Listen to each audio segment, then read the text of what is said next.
All right, we are finally live. The Russians took over Yep. and had Hillary Clinton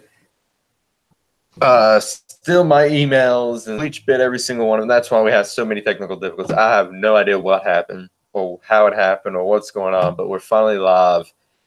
I'm guessing maybe because it's Friday the 13th. That could, So maybe hey, that yeah. had something to do with I it. could. I just thought about that. So Yeah. happy Friday. Happy Friday the 13th. Yeah. Another episode of Not Mainstream on a special Friday the 13th edition, I guess you can call it. And let's go ahead and get started. We wasted so many times with the technical difficulties. Let's get down to Roseanne and let's talk about Roseanne because I just watched Roseanne and we had a special guest on Roseanne, Yeah. one of our favorites, Kim Wexler from Better Call Saul, Ray Seahorn. She had a little cameo appearance as the animal shelter person, which I thought was great. Jane, I didn't get that. I didn't get that last part. Oh, yeah, Kim Wexler from Better Call Saul, Ray Yeah. Seahorn. She played the animal shelter woman Mm-hmm. who I guess was in charge of the animal shelter, Yeah. She. which I thought was great. Yeah. I mean, it was a good episode. I mean, I Yeah, I like really the. enjoyed this episode. Yeah, we find out that. And by the way, spoilers for those who have not seen the episode. Yeah, What are you doing here? major spoiler. Yeah. Exactly. What are you doing here? Yeah. Becky. Unfortunately, found out that she couldn't have kids. Mm-hmm. There was a very slim chance of her having kids, so obviously the whole thing with being a surrogate, that's out. And Yeah. when her chance at $50,000, which is how much she would have made if she'd been able to produce a child, but unfortunately, that just Mm-hmm. medically just wasn't in the cards. I mean, well, she did lie about her age to Andrea, who was played by Sarah Chalk. So, Mm-hmm. because the doctor said she was older and all that. So Becky needed some Yeah. comforting. So her sister Darlene, had to be the one to kind of drink with her and everything. They were at the bar that Becky works at, and everything. So, and meanwhile, there's kind of a subplot going on with the fact that Becky wanted a dog, but she couldn't keep it at her apartment. She was going to buy a house with the $50,000. Mm-hmm. But she doesn't. But she didn't get the $50,000, so she had to give up on getting the house. So Roseanne and Jackie go to the shelter, and because what happened was Becky took the dog to the shelter. They couldn't find it. The shelter couldn't find anybody to adopt the dog, so they weren't going to kill it. But Roseanne and Jackie go to the shelter. That's where we see Reese Seahorn as the director. Yeah, but Jackie wanted to adopt it, but they wouldn't let That's Jackie right. adopt it. Yeah. That's right. Yeah, Jackie. That's right. Jackie wanted to adopt it to keep it for Becky in the event that Becky's able to get a house. Yeah. Yeah, So but Kim didn't want to give it to her because she was too old and does not meet the requirements of a dog owner. And to that I say, better call Saul. I think they censored your bullshit. You know, it'd be really funny. You know, it would be really funny if that was Kim's job after Better Call Saul. Saul screwed up her life so much, so she's gotta be a animal shelter owner. Yeah, that'd be so great. But I mean, Roseanne and Jackie went there. They were eventually able to convince the shelter director to let Jackie adopt the dog. So Jackie now has the dog. And it was, yeah. That's the thing. Roseanne, she can be very, very persuasive when she wants to be. Mm-hmm. Yeah. And let's see. What I like is that Dan was basically telling Roseanne, stay out of Becky's life. Leave her alone. Oh yeah, Because that Roseanne was really went trying over to. well with Roseanne. Roseanne was trying to basically, nose her way into to Becky's personal life. Mm-hmm. And Dan was against that. Dan's like, no, we gotta let her do her own thing. We gotta let her make her own mistakes. Yeah. Now we did see DJ briefly with his daughter. We saw them briefly in the episode, but they weren't on there very long. Yeah, and that dude who plays DJ has not changed a bit. He still looks like, as him as a kid. I think it's great. But He's I really tall. enjoy this. He's tall, Yeah, though. He got tall. He did. Michael Fishman, he got tall. Yeah, he did. He got freakishly tall. He's got to be at least, 6'6", 6'7", maybe. Yeah, he's a big guy. He's pretty tall. Yeah. Yeah, it is. I enjoy this episode. Yeah. When I was watching the episode, I thought they was going to do I thought that Rose didn't say that I probably when they can, so her and Becky can find that common ground. Yeah. Which is surprising because, you think direction they didn't. And they just direction of Roseanne, and tell her that, you can get pregnant. What was funny, one of the moments that I thought was funny was that, Darlene, was it Darlene or Becky who called the Uber? It was Becky. She called for an Uber driver, and it's like, you're not so and so. It was Roseanne. Right. And also and also like another part was when Dan told Roseanne to stay out of her life. Roseanne is like, "What do you want for lunch?" And Dan says, "Something you can punch a microwave." She gets the frozen dinner out and says, "Ding," and takes off. That was just great. Oh yeah, yeah. That was great too. That was funny. Yeah.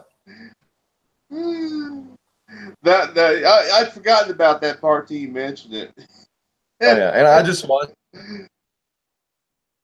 and I'm curious to see where they're gonna go from here with Becky, and see if they're gonna have find another guy for her, because this whole thing was basically about Mark, and we hear of Mark, we hear Becky talk of Mark, and Darlene punts out there that the reason why Becky is still as she is because of Mark. She's basically saying you have to get over Mark and go on with your life. And Becky is kind of reluctant to do that. And then that's when Roseanne steps in. And I think that's when once Roseanne steps in, that gives us to go forth and do what she needs to do. And I'm curious to see where they're going to go from here on the whole storyline. And I'm glad at the end of the show they dedicated to the guy that played Mark. Yes, that died in 2002. I saw that. Yeah, I saw that. Yeah, that was good. Yeah. And I believe Johnny Galecki's going to be on there next week as David. Oh, that's going to be great. Yeah. Yeah, Leonard from Big Bang Theory. Yeah, he's going to be on there next week. For that one. I absolutely cannot wait for that one. He was David, originally on the show. So, I mean, there's absolutely, and plus it's on ABC, so he can do Big Bang and Roseanne at the same time. Or wait a minute, is Big Bang on CBS? It's on CBS. Big Bang is on CBS. So, well, I'm sure. This is like a guest appearance. So yeah, so I'm sure CBS will probably allow him to do a couple of guest appearances. Right. Yeah. Yeah. I wonder when Roseanne's mother is going to be on there. Yeah, I'm waiting on that one. Yeah. I cannot wait for that one. Estelle Parsons, it's going to be. And also Sandra Bernhard. Funny. Sandra Bernhard's supposed to be on there too, 1 or 2 times. Her character. Yeah. So Bring it's, back Martin Mull. oh yeah, he was great. Yeah, he used to host a show way back in the '70s called Fernwood Tonight, and Fred Willard was on that show too. Oh, sweet. Yeah. Let me see here. I'm looking up for the episode for next week. But yeah, I got to say, this is another good episode, and the hits keep on coming. The hits just keep on coming. Mm-hmm. Yeah. And of course, Fred Willard was on Roseanne a few times as well. Mm-hmm.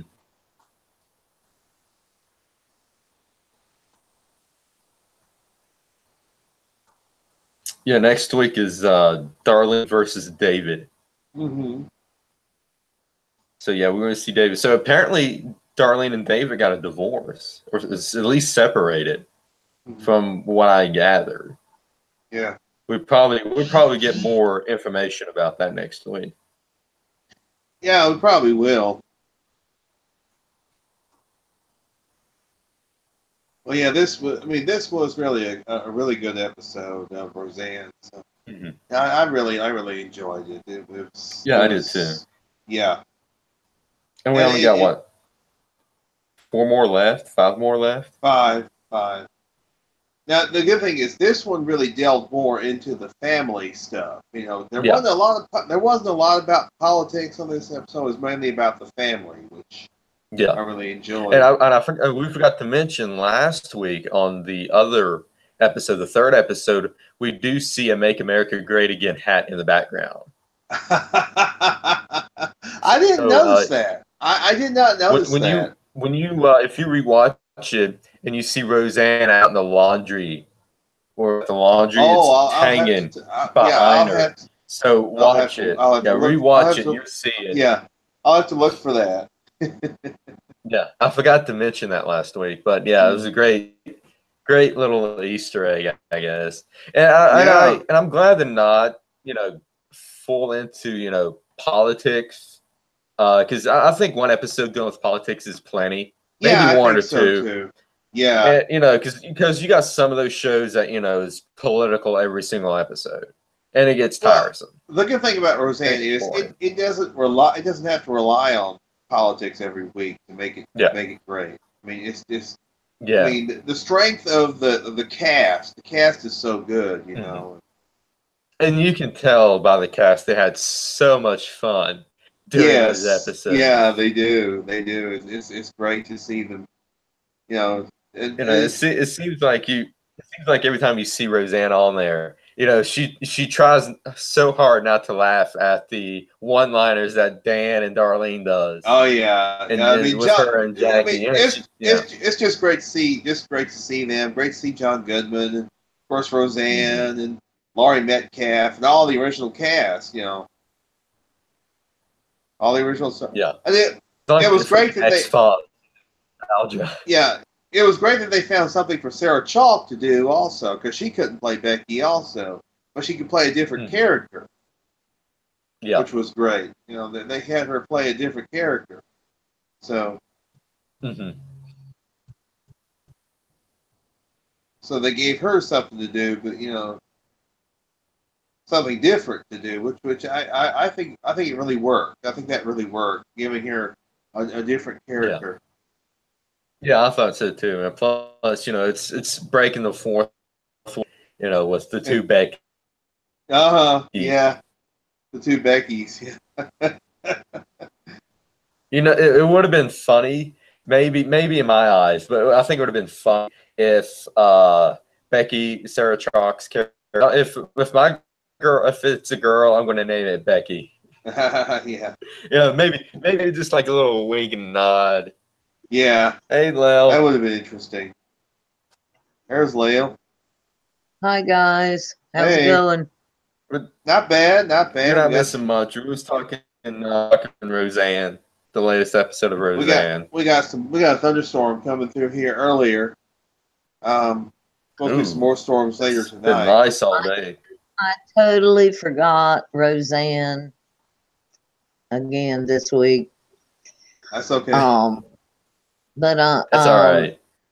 want to see it, but It was a good one. It was a really good one. Yeah. We were actually Yeah, pretty done talking about it. But it was a good episode. Yeah. I really enjoyed it. Yeah, it was. It was. Yeah.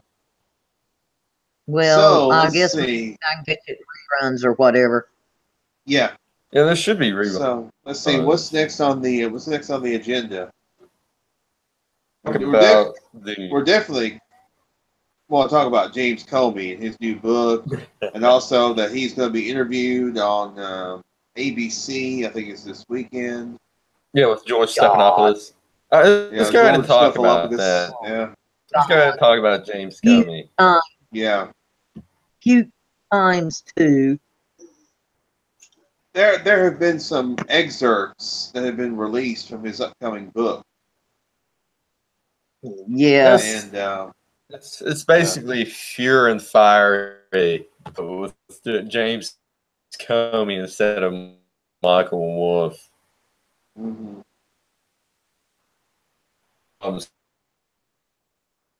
So I think it's coming out sometime maybe next It's in week. next couple of weeks or week or so. Mm-hmm. I saw on the news Yeah, today. so in the interview this, and in that interview he calls like a mob boss.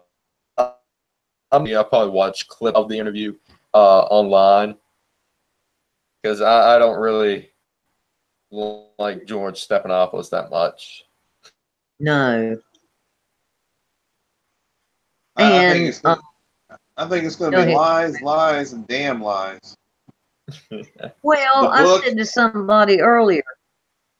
The book and the interview. Yeah, I think it's going to be lies, lies, and damn lies. It's already an established fact that he lied on Obama and Hillary and the whole FBI, whatever. And why didn't when they interviewed Hillary, nobody recorded it? How stupid, he's already, oh no, I don't think it was recorded. He's already lied so much that we know he's an established liar. Why in the hell would we buy his book and read it and think it's true? Now the liberals might, but I agree with Lael. I agree with you, Lael. Why? Yeah, exactly. Why didn't they record the meeting? That they could have. Exactly. Well, if you guys remember, let's turn the clock back. I think it was last year. This time around last year, he was testifying under oath, and he said he never leaked any information. And then he goes back to testify, and he said, give some information to this professor to have him leak it to the media. Yeah, that's right. He contradicted himself. Yeah, he did. He did. But he was telling the truth. He did not leak it. It's like the time. It's like the time. I'm gonna tell you all this anyway. In high school, there was 2 or 3 of us in the car riding around, and we hit a possum. We didn't mean to hit it. We didn't hit it on purpose, but we hit a possum and killed it. And so there were some boys in the car, and we're in the country. So anyway, it was near this chick's house that none of us liked real well. And this was terrible, terrible, terrible. I'm sorry, but anyway. And so one of the boys, we picked up the possum, and one of the boys held it by the tail out the window. And we went to her house and opened the mailbox, and he shoved it in the mailbox and shut the door. It was like Friday night or Saturday night or something. So it had Sunday to percolate. And And like I say, Uh, we knew you don't screw with mailboxes or mess with mailboxes. It's a, but anyway, so the next week at school, the girl comes up to me and says, Lael, did you put a possum in my mailbox? And I looked her right straight in the eye and said, no, I did not. Because I didn't. Mm-hmm. I was in the car. I knew it got put in. I was in the car when it got hit. I was in the car when it got put in her mailbox, but I did not do it. Mm-hmm. And that's the well, same thing I accidentally, as Tommy, you know. Go ahead. I accidentally ran over a rabbit once. Of course, it was an accident. So, I mean, it ran Yeah, right out in front of me. I couldn't stop. It just. Mm-hmm. yeah. I mean, I felt bad for hitting the rabbit, but Yeah. Well, we felt I didn't do that though. What your friends did, Leo. well. We were in the area near her house, and at the time, the 3 or 4 people in the car, the majority didn't care for her. She had done something that had pissed us off. It was high school crapola. Mm-hmm. But, and I know, and I regret having anything to do with it, and so do the others. We know we shouldn't have done it, but, we were 16, whatever. Oh yeah, well that's You know, pretty typical. yeah, That Yeah. you happens know, with I, teenagers. I, Teenagers will do that yes, stuff. I wouldn't do it now, and I'm sorry we did it then. But like I said, when she said she walked up to me at school and said, Lael, did you put a possum in my mailbox? And I said, no, blah, blah, blah. I did not, because I did not put it in there. And Mm-hmm. that is what Comey and the crap is saying. No, I didn't pay this person, or I didn't, but I got somebody else to do it. Right. He's still linked in it, Hmm. Yeah. whether he, Association. yeah, And I hadn't thought but about you're that for a yeah long time. you were making an analogy between Comey and Yeah, what I understand. Yeah. Well, here's the exactly. thing. I mean, we Just because how, you how, didn't do it doesn't mean you ain't tied to it. yeah. Well, Mm-hmm. how can we say that Comey is reliable? I don't think we can. Mm-mm. But obviously, the left is going to say he's Yeah. reliable, which is funny because a year and a half ago they couldn't stand Yes. Comey. They could not stand him. I mean, remember Well, Mm-hmm. he went after their golden goose. He went after Hillary. If you but remember back, he didn't. it He was let Hillary about slide. 2016. He let her rejoiced and said, "Oh, he did a good job. He did what he's supposed to do." Back during in October, like what, 2-3 days before the election, he reopens the email case. I think that was like 10 days. Yeah, I think that was like 10 Nothing days else. before about 10 days before the election, about a week or 10 days Yeah. before the election was Oh, when he remember quote unquote reopened the case. Yeah. Mm-hmm. 8 months or a year ago, we were all sitting here talking about Comey was just digging a deeper hole. Mm-hmm. Every time he spoke, he was just digging himself deeper in a hole. Yeah. Yeah. And now he expects everybody in America and the world to buy his book and believe it. Yeah. Well, it's like with Yeah, I wouldn't buy that book. it's like with Stormy Daniels. The whole thing with Stormy Daniels, where she says Oh, what the a crock affair, of crap. she says the affair happened, then she says it didn't happen, then she says it did happen.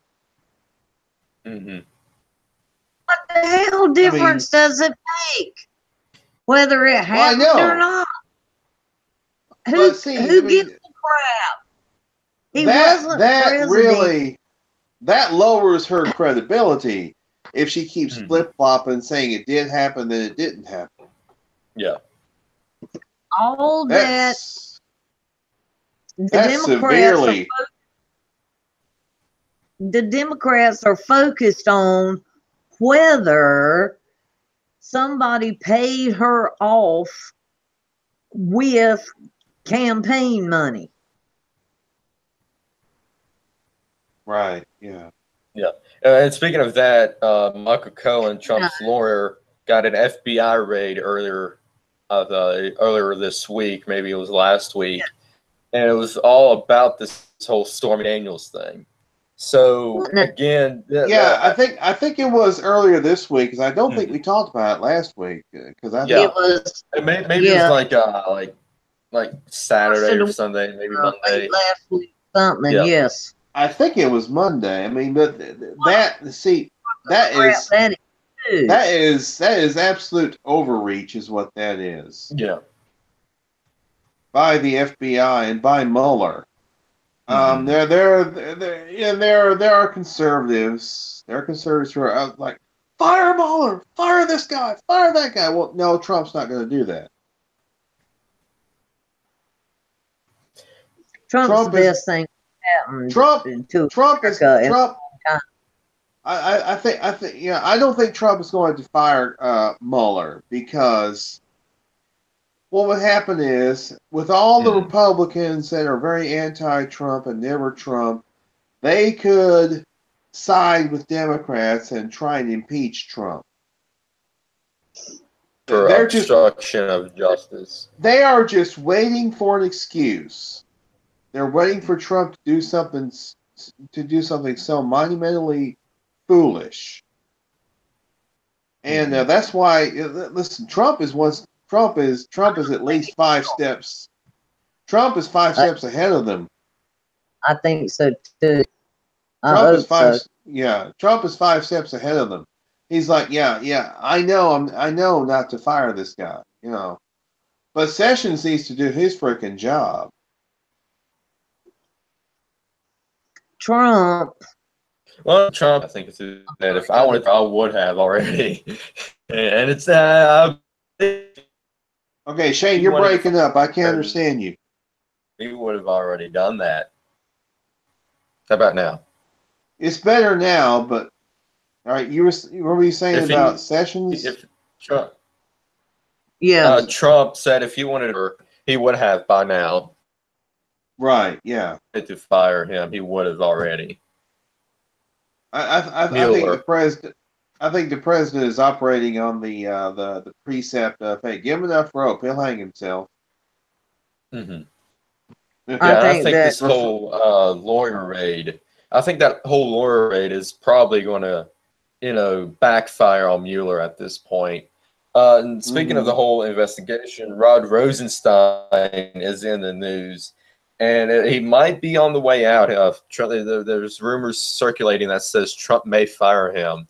I've heard that. Other rumors are saying that Rosenstein is prepared for being fired by Trump. And, I really hope that Trump does fire Rosenstein because I think he's the key to all of this. He's the one that signed off on the warrants and all that nonsense. And I think from what I understand is that he also signed off on that FBI raid that the FBI conducted on Trump's lawyer. I'm not really so sure. I'm not really so sure it's going to be Trump that fires Rosenstein. It might be Sessions.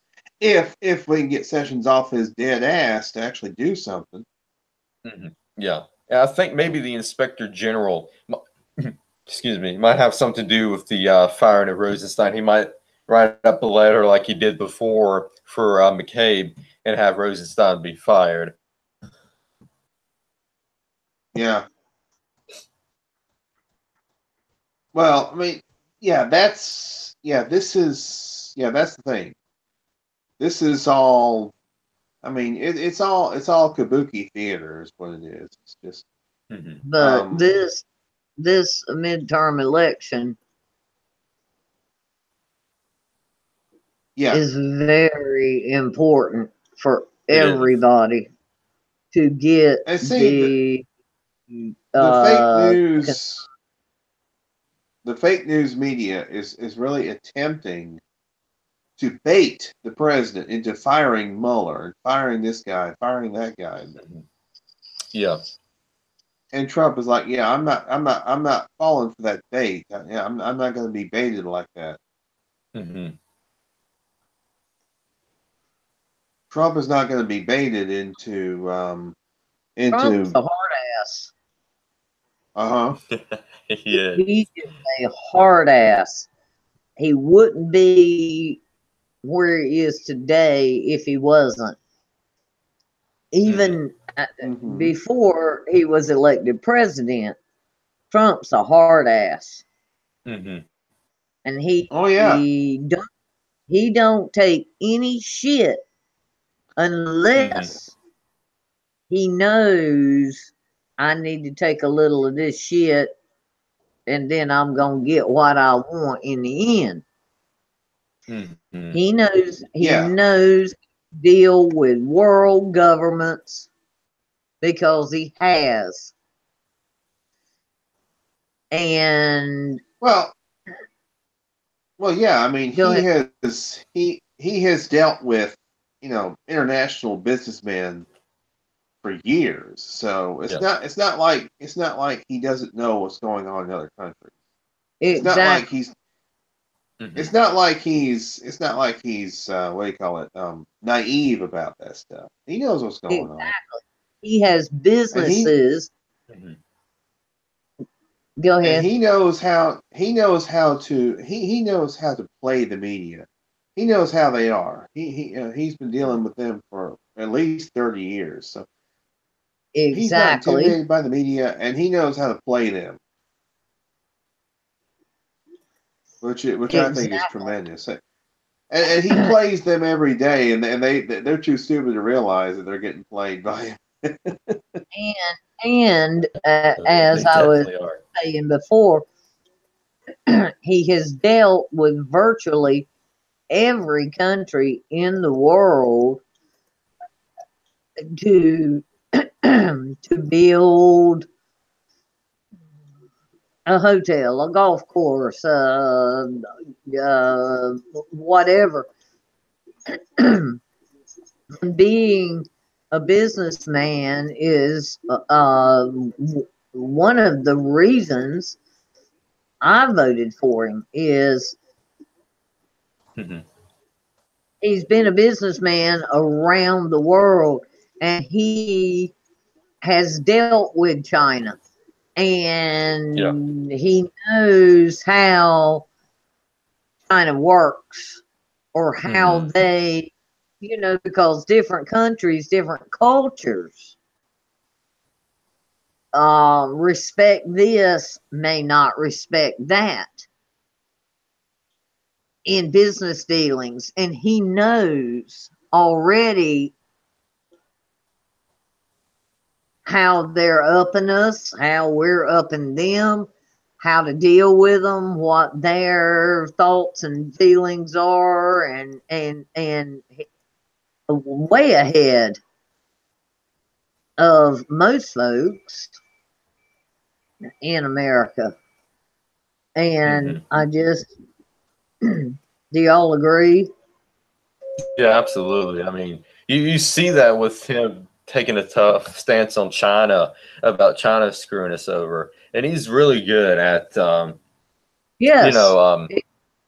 standing up for the terrorists and everything.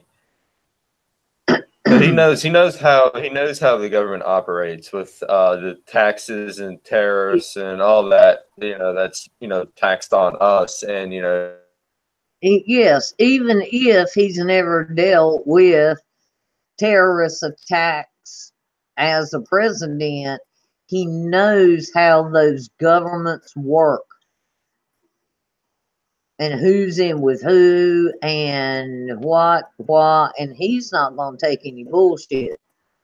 Mm-hmm. Hey, you know, like Bush. Mm-hmm. What was Yeah. the first Bush? Well, that would be George H.W. Bush. George H.W. Right. Yeah, the father. Mm-hmm. George He Herbert. George Herbert Walker Bush. Yeah. Because. George Herbert Walker, yeah, or Reagan, Mm-hmm. even. You know, now, the second Bush might have fiddled around a little bit more, but Reagan and I feel like Father Bush didn't take a hell of a lot of crap, and I don't think Trump is going to. And I agree, and it's just my opinion, but I agree. Damn it, there comes a time when you need to stop the crap Right. and stand up for your own and your own people. That was not shame. You know. Yeah, I mean, I agree with you. I mean, yeah, I think you're exactly correct. I think that you You know, can try. You can try to get along and try to get along and try to get along, and after a while, the hell with it. I mean, yeah. my maiden name is Moore. Mm-hmm. I'm a Moore, and I can trace we have traced our family genealogy back over 1,000 years to the Battle of Hastings Wow. in 1066, and we came from Vikings. And we'll give you a chance. We'll give you 10 chances. We'll give you a lot of chances. But once you piss us off, forget Right. it.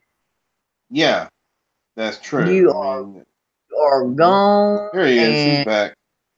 never get us back again. We will never support you, help you. But we'll, you know.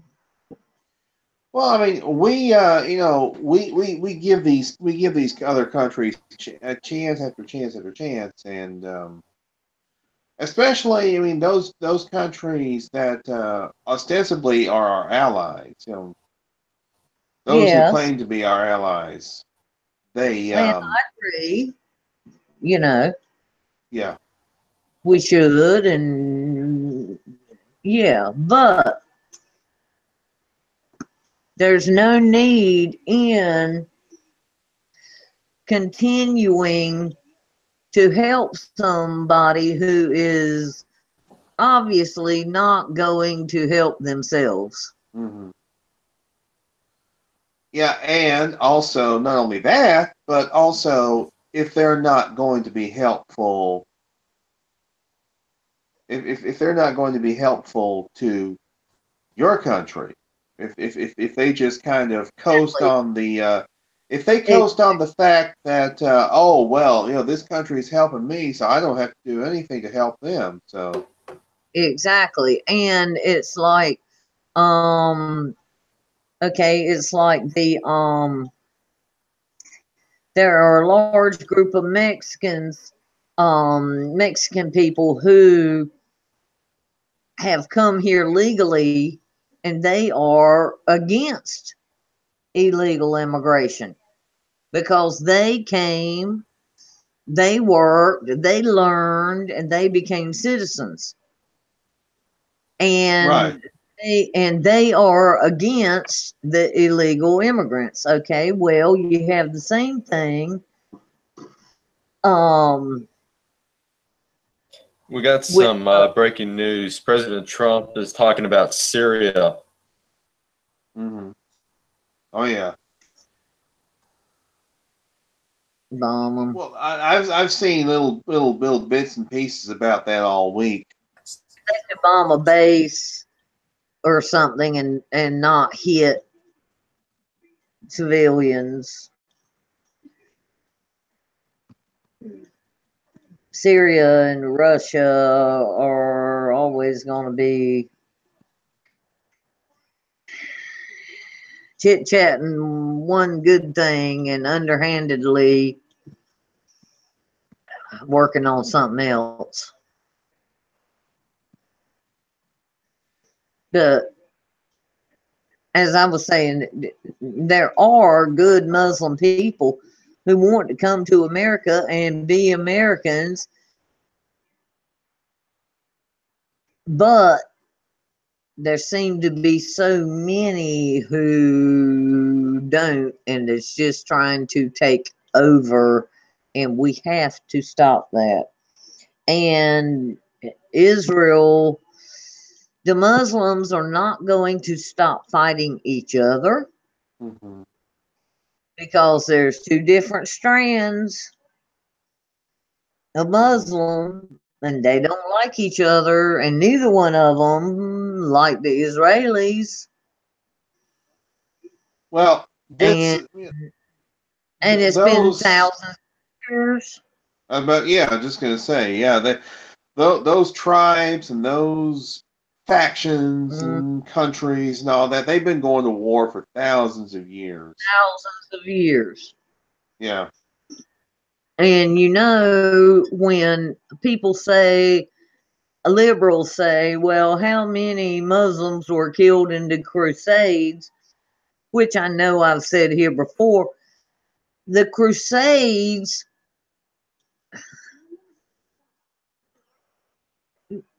the Europeans were not going to kill off the Muslims. They were fighting the Muslims off. Mm-hmm. Because the Muslims were trying to take over Europe, Western Europe. Yep. And it was, and the liberals act like thousands and thousands and thousands of Muslims were killed by Europeans. Well, maybe they were, but they were fighting them off. They weren't going into their land to kill them. They were stopping them from coming into their land. And a lot of them did take over a lot of Europe and got ran out. Yep. That's true. True. Okay, what's next, Shane? Well, I think he's listening to. I think the president is live on TV right now. Oh, Or something's going on. He's live. I'm listening. I can. Oh, you're breaking up real bad, Shane. Shane's been having Shane has been having technical issues. Oh, I've got the president here now. I'll turn it up a little bit. We will try to make it better, but it is a troubled place.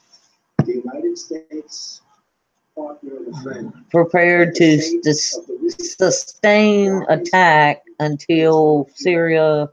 In the West, we look straight into the we saw the anguish that can be. America does not seek indefinite presence in Syria.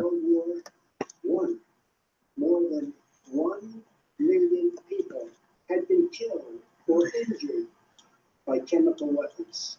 We never want to see that ghastly specter return. He's talking about the. Have you got it on, Henry? No, I'm listening to your feed there. Hang on, and I'll turn it up.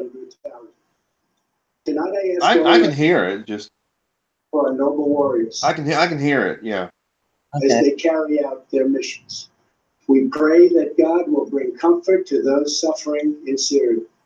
We pray that God will guide the whole region toward a future of dignity and of peace. And we pray that God will continue to watch over and bless the United States of America. Thank you and good night. Thank you. Wow. President Trump speaking from the diplomatic room of the White House, announcing that he has ordered the launch of a precision strike on the chemical weapons capabilities of Syria, widely anticipated response to last week's chemical attack that killed dozens of people. I want to go to NBC's Richard Engel. He's in the region right now. Oh, NBC, nothing but crap. I know, but that's all I got. I know, I'm just saying though. I mean, they are very fake news, yeah. Right now I don't have satellite, and I can't get cable where I am, so I know. I'm just, yeah, I understand. I understand. Yeah. I miss Fox. I used to watch Fox hours and hours a day. I could tell you what time it was by what host was on Fox. Yeah. At that time, but I had to let my satellite go. Well, I mean, a while back. Well, you know, I am glad to see that the president is taking some action like this. I agree. You know, he's a hard ass. Right. To be a hard ass. Mm-hmm. Obama said, "Oh, well, if they cross that line, and then they killed thousands of people with chemical gas or whatever," and Obama said, "Well, if they cross the next line," or what the hell ever he said, he never did nothing. Well, no, Obama kept, yeah.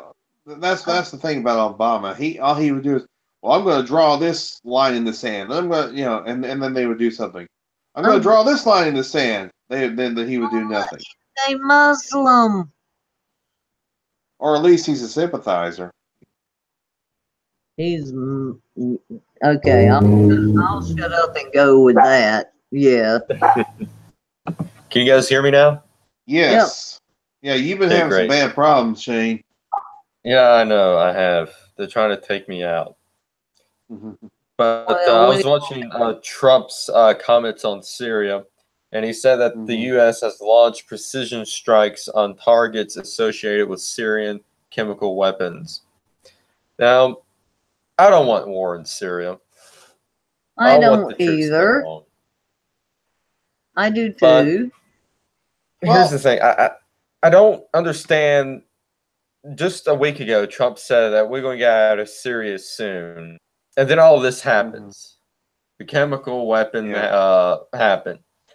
I don't understand why Assad would do that. Why would he attack his own people for the U.S. just to stay in Syria? So my concern is that maybe this could be, a setup of some sort. It looked like Syria did it, but in reality, it's not Syria that did it. So maybe Trump should have never taken the bait and just pull us out of Syria altogether and let Russia and Iran and whoever else in Syria handle it themselves. Well, we have to kind of look at it we have to look at this in a perspective that maybe Trump knows what he's doing. Maybe he's got some kind of plan in place or something. Who knows? I don't think this president does anything without having a plan in place first. Mm-hmm. I don't think he does either. I think that perhaps he speaks off the cuff, sometimes on Twitter or whatever. Mm-hmm. And that's not. And I'm not. Yeah. I'm not kissing his butt. I'm not kissing his butt, and I'm not saying that he's completely right all the time. I'm not saying that. No, I'm not either. But Donald Trump has been around so long in the business world, and not just he got a contractor's job building a McDonald's in Washington, North Carolina. Big damn business, finance. Donald Trump is not a stupid man. Right. And Well, now I just feel like he checks all his ducks in a row. Mm-hmm. Now, like I say, he might speak off the cuff here or there, but I feel like before he jumps, he's got his ducks in a row. Mm-hmm. And he's getting rid of people and trying to get his people in that he trusts to do the best job. Yeah. Now, go ahead, Henry.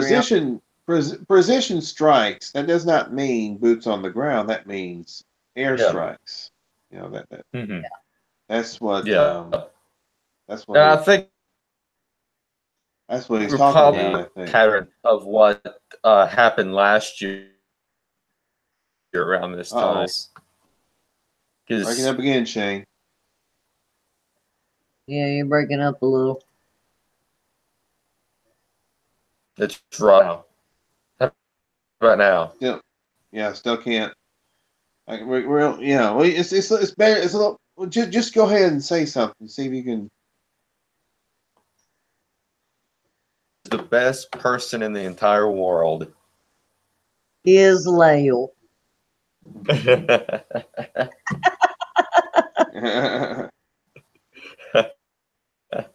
I was saying that we'll probably see a similar path taken, like what happened last year with the whole missile strikes in Syria. So it's going to be interesting to see how Russia responds to Trump's airstrikes. Mm-hmm. Yeah, that will be interesting. But I'm glad. I'm glad, like you said, Henry. I'm glad he's using airstrikes instead of putting boots on the ground. However, I think the people that's already there, the boots on the ground people needs to go. Mm-hmm. And if he wants to leave the air people there and the National Guard or whoever is there, but get the people that's on the ground out. Yeah. Yeah. I agree with that. Yeah. The thing that I hate so damn bad about all of it, and we talk about, or is America the world's police? Am I my brother's keeper?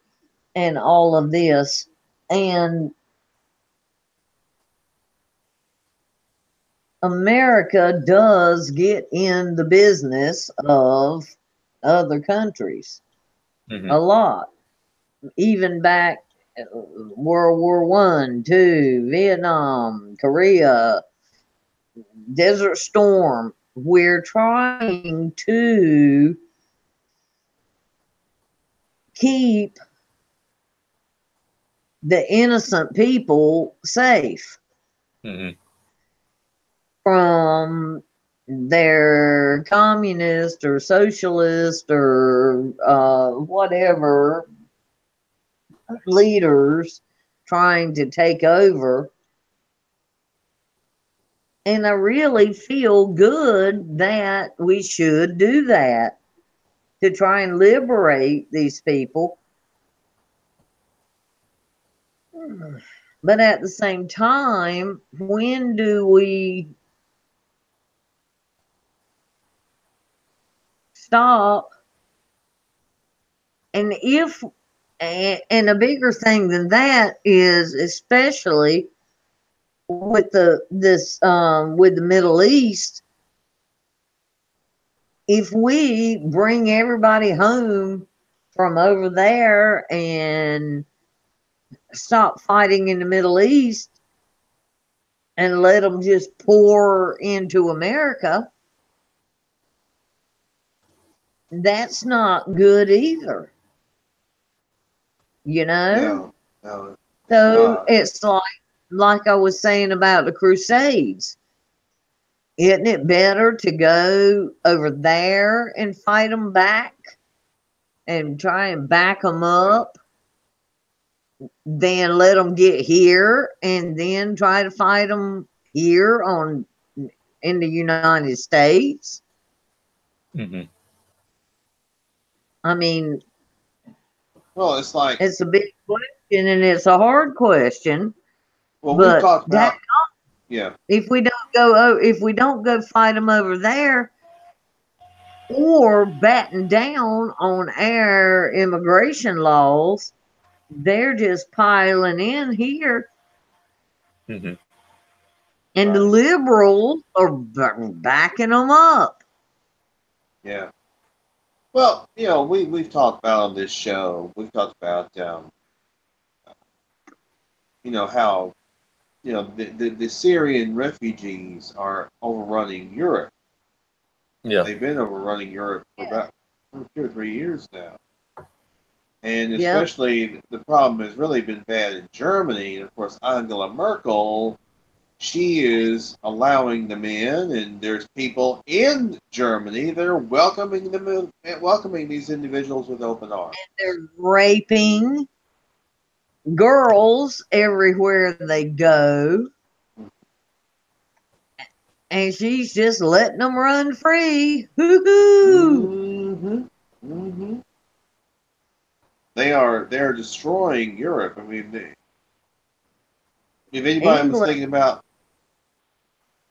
you know, oh yeah, it's starting to happen in England too, right? Yeah. Mm-hmm. England is Mhm. starting to have a Well, bad EU countries. It's all the EU countries. The countries that's in the EU. Yeah, yeah. I don't know But, if Ireland is Twitter are is having- blowing up now because of this. They're already launching the missiles. who? We are. The are U.S. is. Yeah, we're launching missiles. Yeah, the U.S. is launching missiles into Syria, in Damascus, right now while we speak. right now. Right now, as we speak. Yep, it's happening right now. But they're not. Wow. They're not at Israel. They're at Syria. Now, They're supposed to be hitting some alleged chemical plants of where it's at. Oh yeah. Well, good. I imagine there are leftists who are like, he's doing this unilaterally. No, he's not. He's not doing it unilaterally. I just cannot. The left boggles my mind. The feminists. How can you how can you be a feminist walking around with a vagina hat on your head and support Muslims who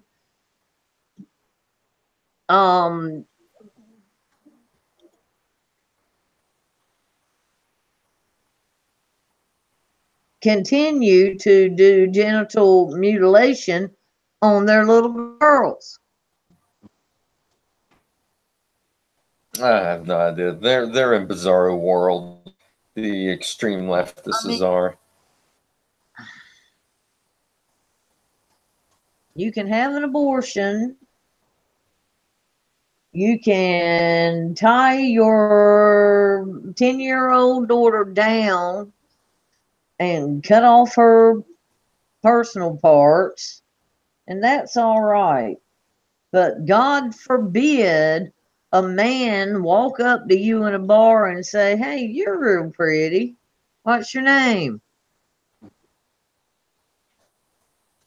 God.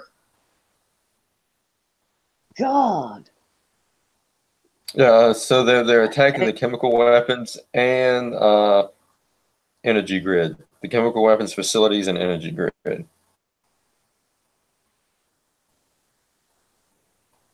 Well, No, Trump thinks this. the president is not Go ahead, acting unilaterally. He's not acting unilaterally. He got permission, did he not? Well, I think he's taking the advice of the generals. I mean, he's got to take the advice of the generals. Well, yeah, that's what he's doing. He's taking Yeah. their advice. Flip Dewey said, what's his name? Mattis. Yeah, the big general that Trump's got in the. Pentagon is Anyway. going to hold a press conference at 10. Oh, Pentagon's gonna okay. do what? The Press Pentagon is conference. going to hold Press conference at 10. Gotcha. Well, that should be interesting. Yeah. May says this evening I have authorized British armed forces to conduct coordinated and target strikes to degrade the Syrian regime's chemical weapons capability and deter their use. Well, So it seems like the British government is on board of striking it as well. The British are in with us. They need to be. So leftists, go screw yourselves. There are other countries that are on board with this. Go screw yourselves, leftists. And I don't want innocent little old ladies and babies and anybody to get hurt. Well, I don't either. Right. But I don't want to, yeah. But it's a fact of the matter, and I have talked to a number of young men and middle-aged men who have been to the Middle East, Afghanistan and Saudi and different places in the Middle East, and come back, military men, and they have said, if you see an old man walking down the road with a bunch of children around him, watch him, because they will quickly sacrifice the children. They put the children with them because they know Americans don't want to kill the children. Right. And we don't. But the same thing, and as I said earlier, I'm from Viking blood. It was over 1,000 years ago. It don't really matter or count now, but still, through history, that is why not just the Vikings, but anybody, any country in Europe fighting against another to take over, whatever, they killed the women and the children too, so they wouldn't have, because if they didn't kill the women and the children, in 15 or 20 years, they're going to have to fight the children again. Right. And we don't want to kill the children. So we keep fighting them every generation. And I'm not saying kill the, no, I'm not saying that, but that is the course of history. They killed everybody so they wouldn't have to fight them again in the next 20, 30 years. And maybe if we did that, it would make a difference, but we don't want to do that. We're better than that. But see, they're not. They'll kill our children, their children, whoever's children. It don't matter as long as it furthers their goal. That's why they send children out in the street with bombs strapped to them. Because they have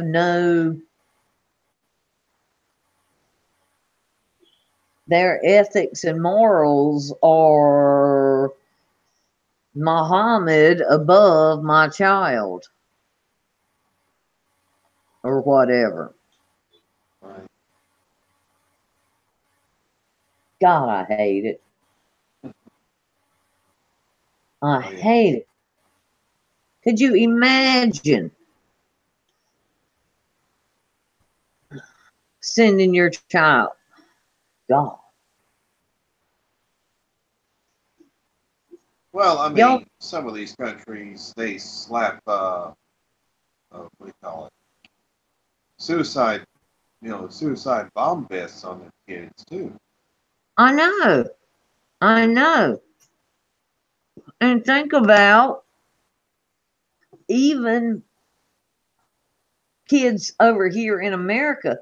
Think about how many cases we've heard of over in the Middle East and even here too.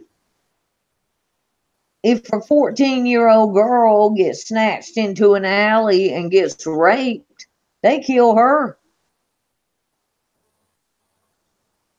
They don't go look for who raped her and kill him. They kill her. She disgraced the whole family. And it wasn't her fault. It's just, damn. And why do the liberals, it just boggles my mind. Boggles my mind. Mm-hmm. How you can side with these people. And as I said before, I really do believe there are Muslim people who just want to live and run their business and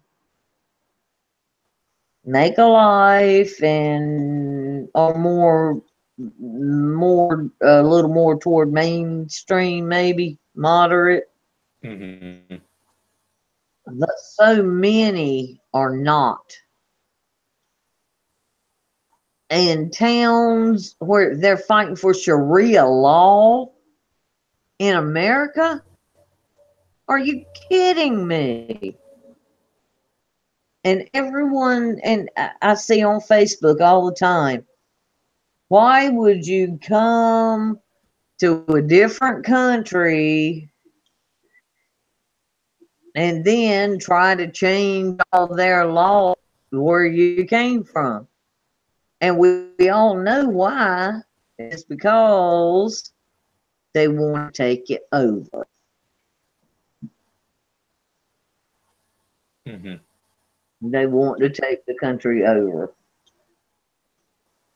Yeah, so we'll keep you posted throughout the night of what is going to go on with these series strikes. Hopefully, again, I don't necessarily agree with it. I think maybe he should have done a little better response. I think maybe he should have just pulled out and not, let Iran and Russia deal with it and just pull out completely. But Well, it's another one of those happen moments. what would Go Iran ahead, and bud. Russia have done? Not. Well, I said, what would Iran and Russia have done? Nothing. I have no idea. I have no idea, but I think I think we should have just left Syria completely. Because from what I understand is that ISIS is no longer a major threat in Syria, and that Russia and Iran could have handled it. I think we should not be somewhere unless it's mandatory, unless it's unless it's a must for us. I think it should be the equation, the factor of what will happen to us if we're in there, or what will not happen to us. But I think it's just a wait and see moment. You know. Well, Yeah. I agree with that. I agree with that, Shane. But at the same time,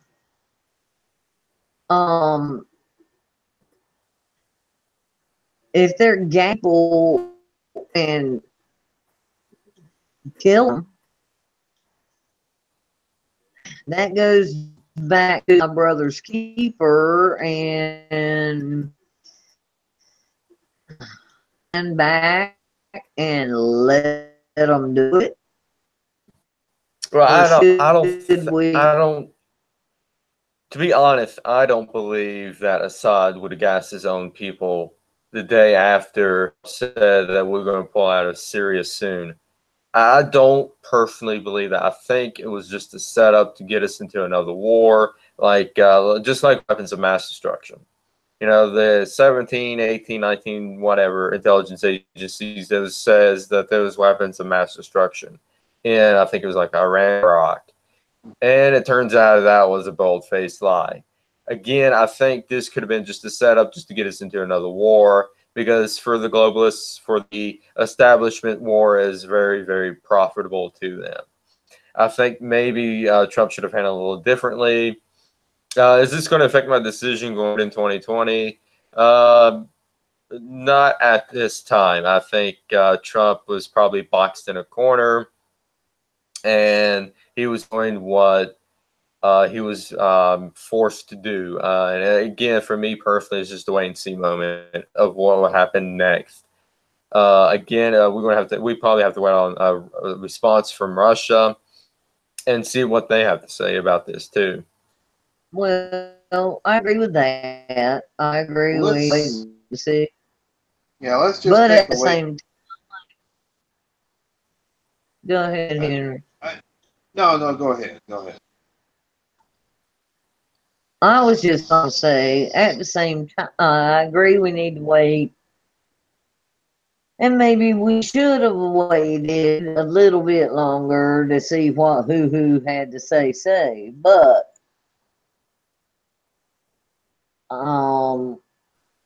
I really feel is trying to bring back the Reagan, we ain't gonna take no shit, and maybe Trump should have waited, but he did something. Obama was no, not even sitting in the White House. He was in Hawaii on a golf course with his thumb up his ass. Yeah. And at least Trump is involved and trying to relieve some and spank some damn mean youngins around the world, if that's the only way the offhand to put it. Shit up, because we're not going to put up with it anymore like we have for the last 8, 12, 16 years. But we'll have to see consequences are. But I would rather somebody was standing up than like Obama and just laying down and at them and bitching about police killing black kids. Which that is a very serious thing, but police kill more white people every year than they do black. So, you know, Obama did a damn good job of separating the country. and Trump's working on getting us back together. Not that this is going to get us back together or not, but I'm glad we got a damn president that's going to stand up, do something, say something, right or wrong, do something. You know? Okay, that's my rant. I'm done. Oh, that's okay. You want me to get Jacob out here? Nah. Henry, you got anything you want to add? I think Leo pretty well said it all. I mean, that's, you know, I mean, I agree with what Leo was saying. I'll just put it that way. It'll be interesting. Well, thank you, Henry. Yeah. I mean, really, there's not really much more to be said about this. I mean, other than, you know, it's going to be a wait and see type deal. Yeah. And I'm saying that. Here's the thing. Again, it's like I said, and you said, Henry, it's a wait and see moment. But don't let that deter you from voicing. If you disagree with this decision, let the president know that you disagree with this decision. You know, tweet them, email them, write them, call them, whatever. Let them know that you don't agree with this decision. And tell them, you know, if you still support them, say, I still support you, but I don't agree with this whole decision. You know, voice your displeasure, and you have the right to do that. Well, I know. I'm not saying that I'm not saying that I completely agree with this, but I don't disagree with it. I'm just kind of sitting and I'm you know, taking the wait and see. We're not the ones. To see what the ones sitting in. What is going to be, you know, what is going to be the result of this? I mean, are we indeed hitting chemical plants? And are these chemical plants deadly and dangerous? Are they of clear and present danger at this time? That's what I'm kind of waiting to see what happens. But as I said, Trump knows these details. Trump knows 1,000 things we don't know. Yeah. You know, and I feel like he wouldn't do anything on purpose unless he felt like in his heart it was the right thing to do. And he has a ton of people around him. He's got a ton of information we don't have. And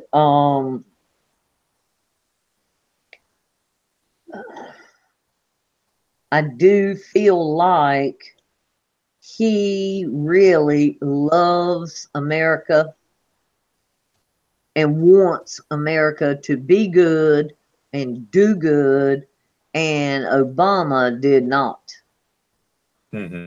And I will pray for Trump, pray for God to lead Trump the right way. I always do, every night. And Trump's not perfect. Nobody is perfect. The Pope is, God, the Pope definitely ain't perfect. Look at the Pope we've got now. Because I'm not Catholic, but I always respected the Pope anyway, you know, because I'm a Christian. But this Pope is just ludicrous. But Trump's the best thing we've had in a long, long time. I'd say since Reagan.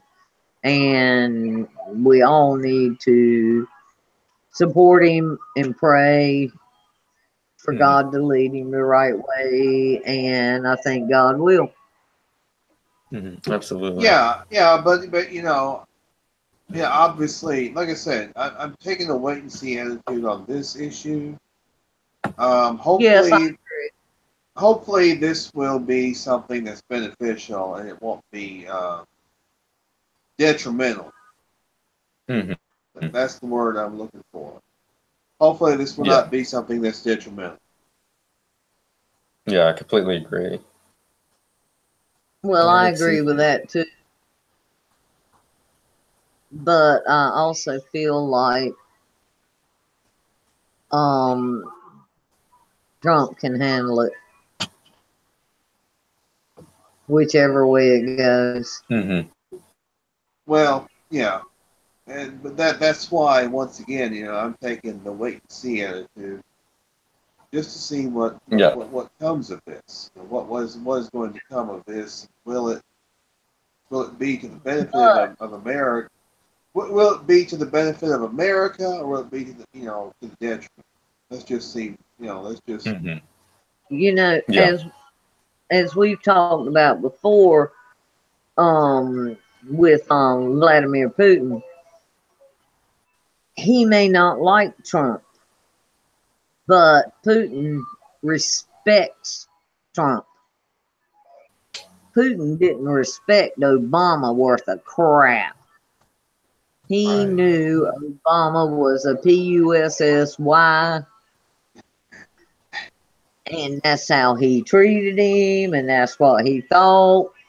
And Putin may not like Trump, but Putin knows Trump is a tough competitor.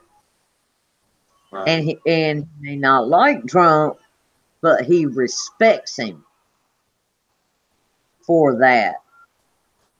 Because Hmm. Putin is a tough competitor, and you Yeah. don't, and it's like all the crap. Oh God, I remember for 8 years seeing posts on Facebook and this and that about teachers reprimanding children for if a child said she didn't Be like right back, guys. they I've didn't got my eyeballs are floating. Be right back. if a All child right. said they didn't like Obama, the teachers would throw fits. He's the president. You must respect the president. Hmm. But you don't demand respect. You command respect. Hmm. You earn it. Yeah. And Obama did not earn it. And Trump is earning it. And as far as back where I was, Putin Hmm. and the Muslim leaders, China, whatever, Trump will command their respect because he's going to be tough. They might not like him, and they may not realize or say they respect him, but they will unconsciously because he commands respect other than Hmm. demanding it. Yeah. Yeah, I absolutely agree. Let's see here. So that's pretty much it with this whole series thing.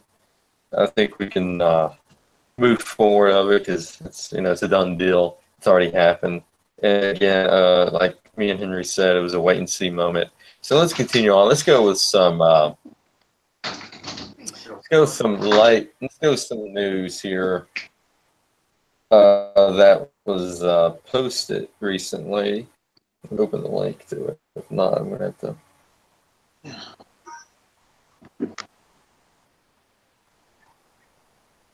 Somebody in my family's phone started playing music about 3 minutes ago. I heard I that. I heard something. I was like, "What the heck's that?" figured it would go off. It's in here on the charger, still playing. Y'all see if I can cut it off.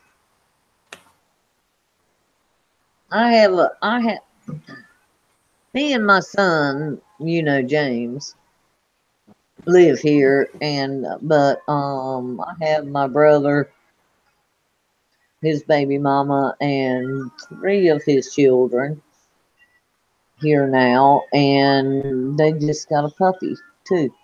So my house for a couple of months has been really filled with odd phones making odd noises and children running and blah blah blah blah blah. I like it.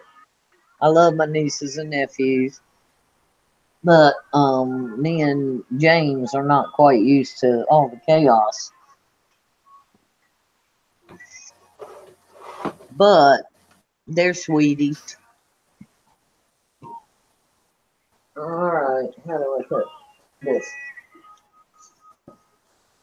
Oh.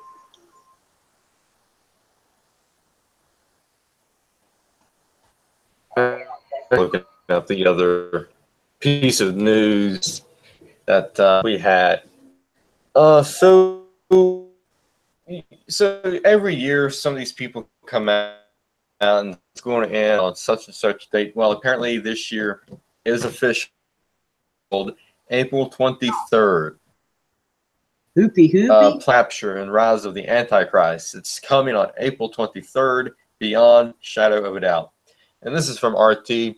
And let me see here. The Antichrist.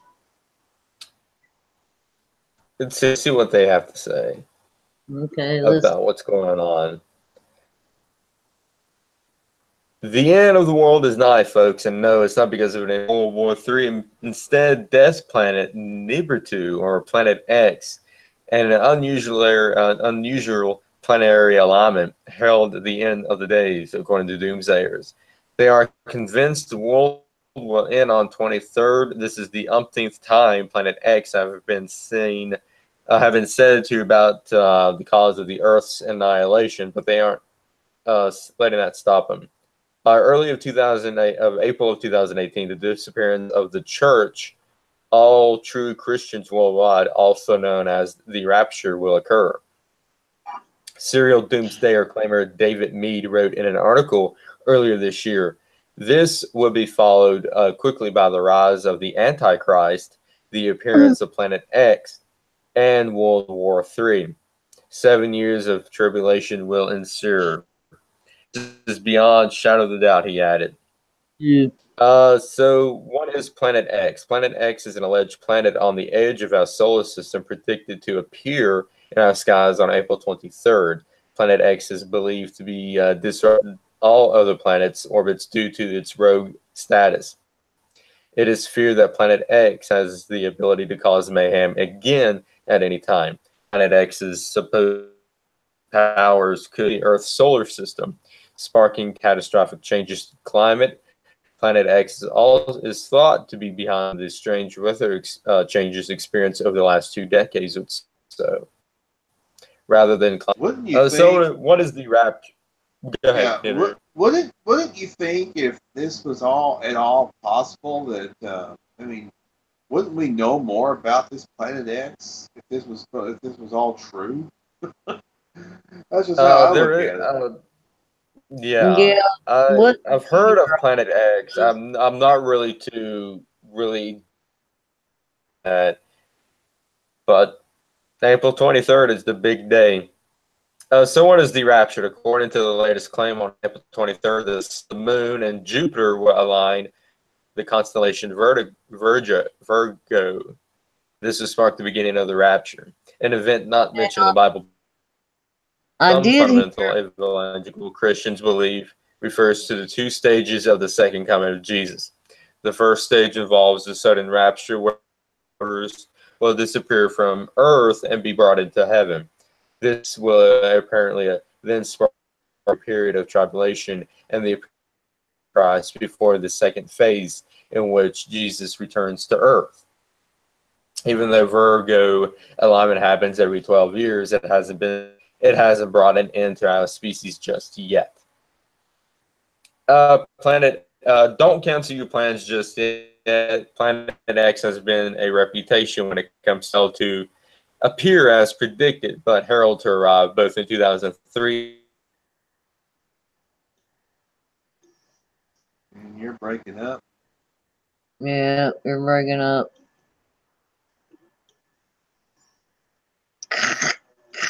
Yeah, he's having bad issues. There's the Russians. Them darn Russians, I swear. Yeah, he's can't hear a word. He's out. He's gone. Yeah. He'll be back. Hell, I'm playing my other game and coming back and forth. And I'm still here. Seems like, for some odd reason, and I'm out in the middle of no freaking where, mine does real well.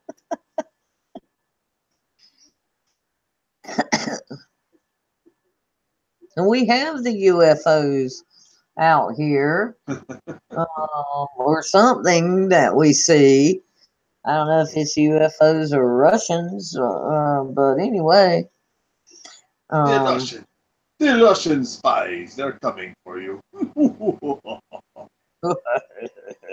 Well, you know, I do drink a lot of vodka. Oh my So maybe I'm on their radar. God. Maybe so. Oh my Or, goodness. or, But or a Russian past life. yeah, I mean that Planet X seems like the stuff you would hear on George Noory on Coast to Coast AM. Yeah. Or Art Bell. Do you remember the Newhart show with Bob Yeah. Newhart? Oh yeah, And yeah. Mm-hmm. in Vermont. Yep. A friend of mine posted her favorite episode a while back, and it was a Halloween where the little station in Vermont was playing War of the Worlds or whatever. The Orson Welles Right. thing.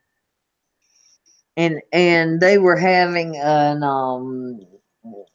Halloween party at the Stratford Inn. And of course, all the idiot townspeople thought it was true. And it is so funny.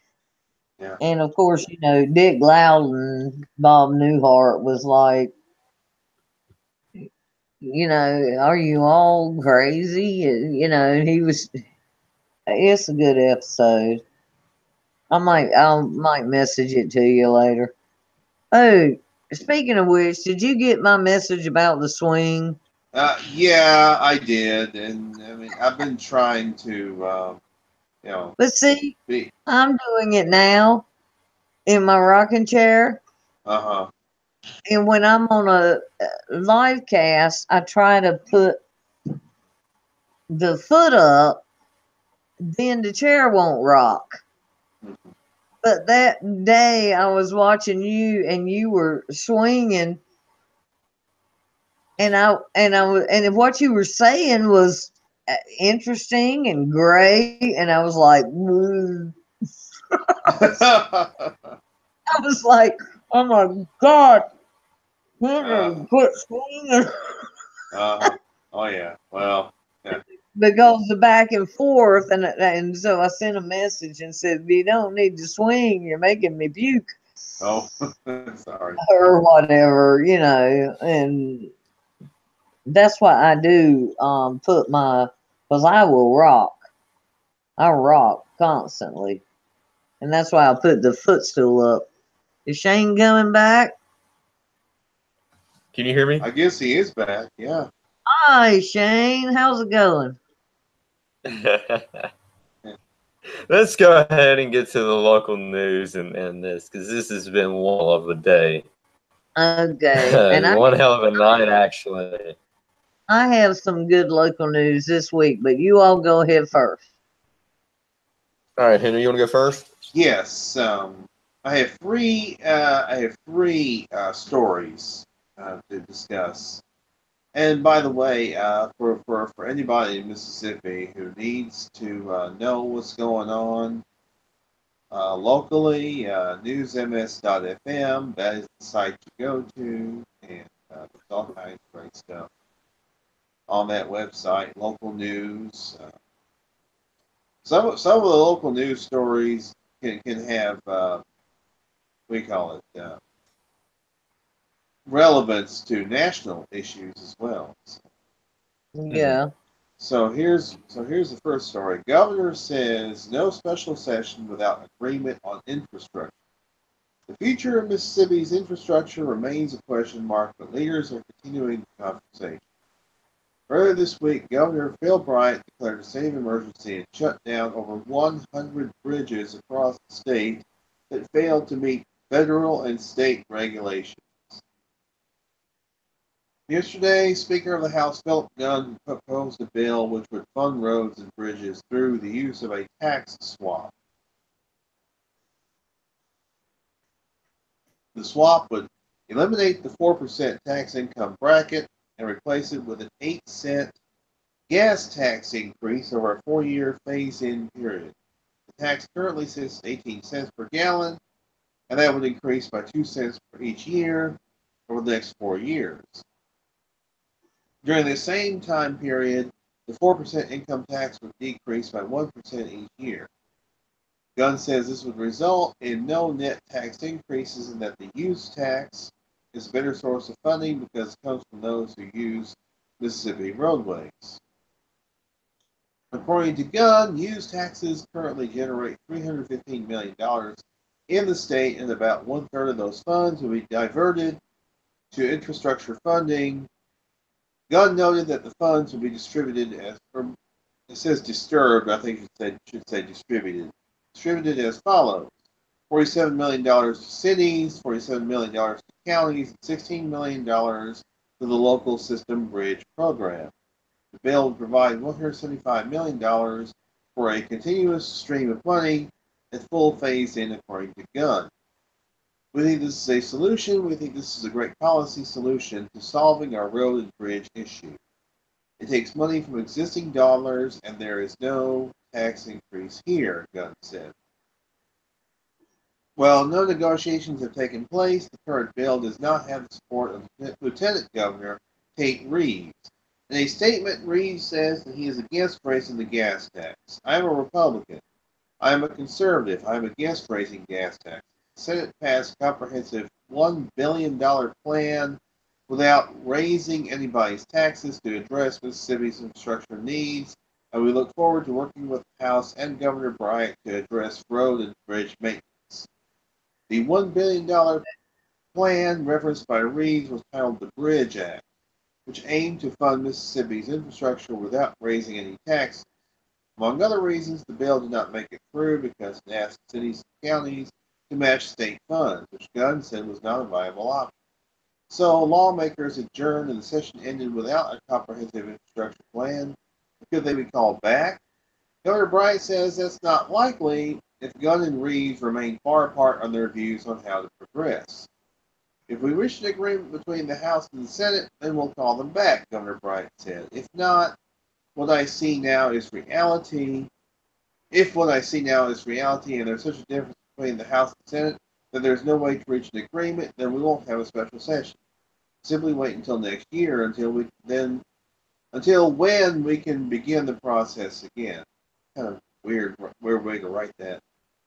As for the governor's view on the tax swap, he is unsure if the swap could be one that does not raise taxes on Mississippians. Nobody wants to raise taxes, I get that, but at least you need to have the freedom to sit down and talk about a tax swap. So are we going to cut the taxes for the working people, the people who are out there pulling the wagon and say that people who are using this product may have to pay more so the working people of the state of Mississippi aren't supplementing that? I'm willing to have that conversation, the governor said with a caveat. Now, I would probably have to have a lot of encouragement to make me believe this would be a fair, equitable swap. In the meantime, the legislature did place $50 million into a bond package for the maintenance of roads and bridges, which will be available on July 1st. While there is disagreement, Gunn says that he and other leaders do want to get this issue squared away as soon as possible. It's our intent to get this done sooner rather than later. The governor wants to do that. The lieutenant governor wants to do that, and I want to do that, Gunn said. As soon as we can get some of those details ironed out, I think we'll move on it. As lawmakers debate the viability of a tax swap, another option for infrastructure funding is a potential lottery in Mississippi, which the governor said could be a topic for conversation during a potential special session. Governor Bryant said that there is a majority of Mississippians that would want it and that he would be willing to put it on a ballot. That's $85 million that we could put into infrastructure each and every year that would not be a tax increase. So that needs to be a real discussion, Governor Bryant said. Gunn said that he would not vote for a lottery, but he would not stand in the way of one. He did say that a lottery bill would most likely not work inside a road bill because of the number of Republicans that would not support the lottery. I don't want the road bill to die because the lottery is in there. I think the lottery would have to be a separate standalone bill, Gunn said. The Speaker also said the lottery would not be a quick fix because it could be 2 to 3 years away from implementation. Also not a quick fix, the bridges closed by Governor Bryant earlier this week will remain closed until they are in compliance with federal and state laws, regulations, and standards. And there's a link which has a full list of the closed bridges, which has been made available by the Office of State Aid Road Construction. And there's a link, just click on it to take a look at the what bridges have been closed in the state of Mississippi. So do y'all have the lottery currently? No, we don't have a lottery. I'm trying to think what states around us. I know Tennessee has a lottery. Well, North Carolina has a lottery now, but it took a lot of years because North Carolina is so Christian, right? And so many were against it. But we've had the lottery, I don't know, 4, 5, 6, 8 years, but not that long. Right. And I want to say that Arkansas has one, but I don't think they do, but I could be wrong on that. I think Louisiana has one. I believe Louisiana. And like I say, we've had it for a number of years now, but it was debated and voted on for years and years. Yeah, I would imagine it would be the same way. Voted down for years and years. I imagine it would be the same way here, probably. There might be some, moral objections to it, but yet we have casinos, so. Oh, well, I don't know I don't think North Carolina has any casinos except for the very southwestern end of the state on the reservation. I think the Cherokees have casinos, a couple or whatever, in the lower western end of the state on the, I guess, I don't know if it's called the reservation now, but anyway, but the Cherokee land, We have, let's see, I think we have at least one casino that's on a reservation property, and that's the, I think it's Silver Star over in Philadelphia, Mississippi, which is largely a Native American town. So we do have at least one on a Native American reservation, and we have several others that are riverboat casinos also. Oh yeah. And I'm not against the lottery at all. I think ours totally goes to the North Carolina school system. That tiny percent you know, that they give to the school systems of the winnings or the money they make or whatever. But I'm not against it, but I do believe it needs to go to schools or roads or bridges or something, Right. Yeah. because there is a big profit. Right. Yeah. Okay. Next story. Mississippi braces for severe weather. Hopefully, it won't be a really severe weather event, but it could be. Yeah, Mississippians could see severe weather tonight, according to the National Weather Service. Meteorologist Greg Garrett says that a storm system will work its way across the state, moving from west to east. The storm could bring an enhanced risk of severe storms with winds up to 70 miles per hour, golf ball size hail, and 3 to 5 inches of rainfall. The initial risk of storms will begin in the Delta area at 9 p.m. I think I have been seeing some flashes of lightning, so I think we're probably about to get is that some tonight? thunderstorms. Yes. And Tonight for remaining, you? and remaining across portions of the state through Saturday, Garrett says that tornado watches and warnings could be issued throughout the night. As the storm moves east, it can weaken in certain areas towards the middle of the state. Garrett says that storms could refire in the morning and extend through Saturday afternoon in the east. The rainfall will be consistent throughout the storm. This will be a slow-moving system which could cause flash floods. Garrett warned that Mississippians need to stay alert and continue to keep an eye on the weather as the night moves along. So, and of course, I mean, there are tips, of course, to But Henry, we have I'm east of you, and we have already on our local news, they have said, can't say for sure, but it looks like we may have severe weather Saturday night and Sunday morning. So right. that would be your storm now when it gets here. Mm-hmm. Yeah, this stuff's heading in your direction. Yeah. So yeah, be careful. And Shane, y'all might get it up there too. So Yeah. Yeah, we're supposed to get a couple of storms at the weekend, and then, God forbid, it's supposed to freaking snow again. oh my gosh, Oh Yeah. Lord. that's crazy, man. Yeah. Okay, my final story is Entergy urges Mississippians to take safety precautions when digging. Spring is here, and so are extended daylight hours, along with underground utility lines that your shovels can hit but your eyes can't see. Since April is National Safe Digging Month, Entergy Mississippi is reminding people to call 811 before digging into their spring cleaning list. The focus of Safe Digging Month is on preventing serious consequences that could occur from digging without knowing what's below the surface.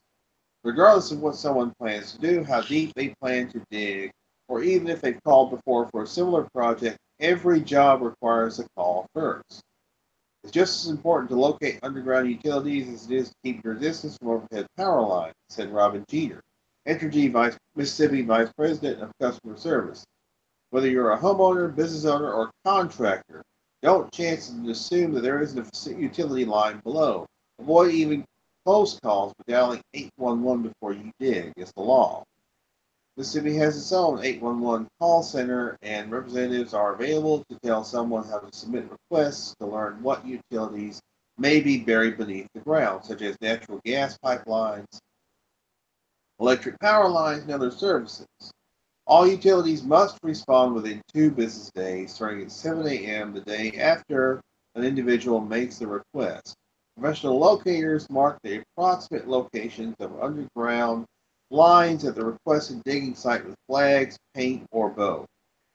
Markings show the approximate location of underground lines to help prevent undesired consequences such as injury, service disruptions, or costly fines and repair costs. If there is suspected utility damage of any kind, Entergy urges people to leave the area immediately and call 1-800-ENTERGY or 911. A gas leak could be occurring if one if one can smell the distinctive natural gas odor, hear a hissing or whistling sound near a gas appliance, or see dead vegetation or bubbles near a gas line. So, I mean, that can be a real problem. You have to be very, very careful. And it's the law to call, to call someone, call the 811 number before you start digging around. And even in your yard, you have to be careful. And you still have to call. I agree. Unless you were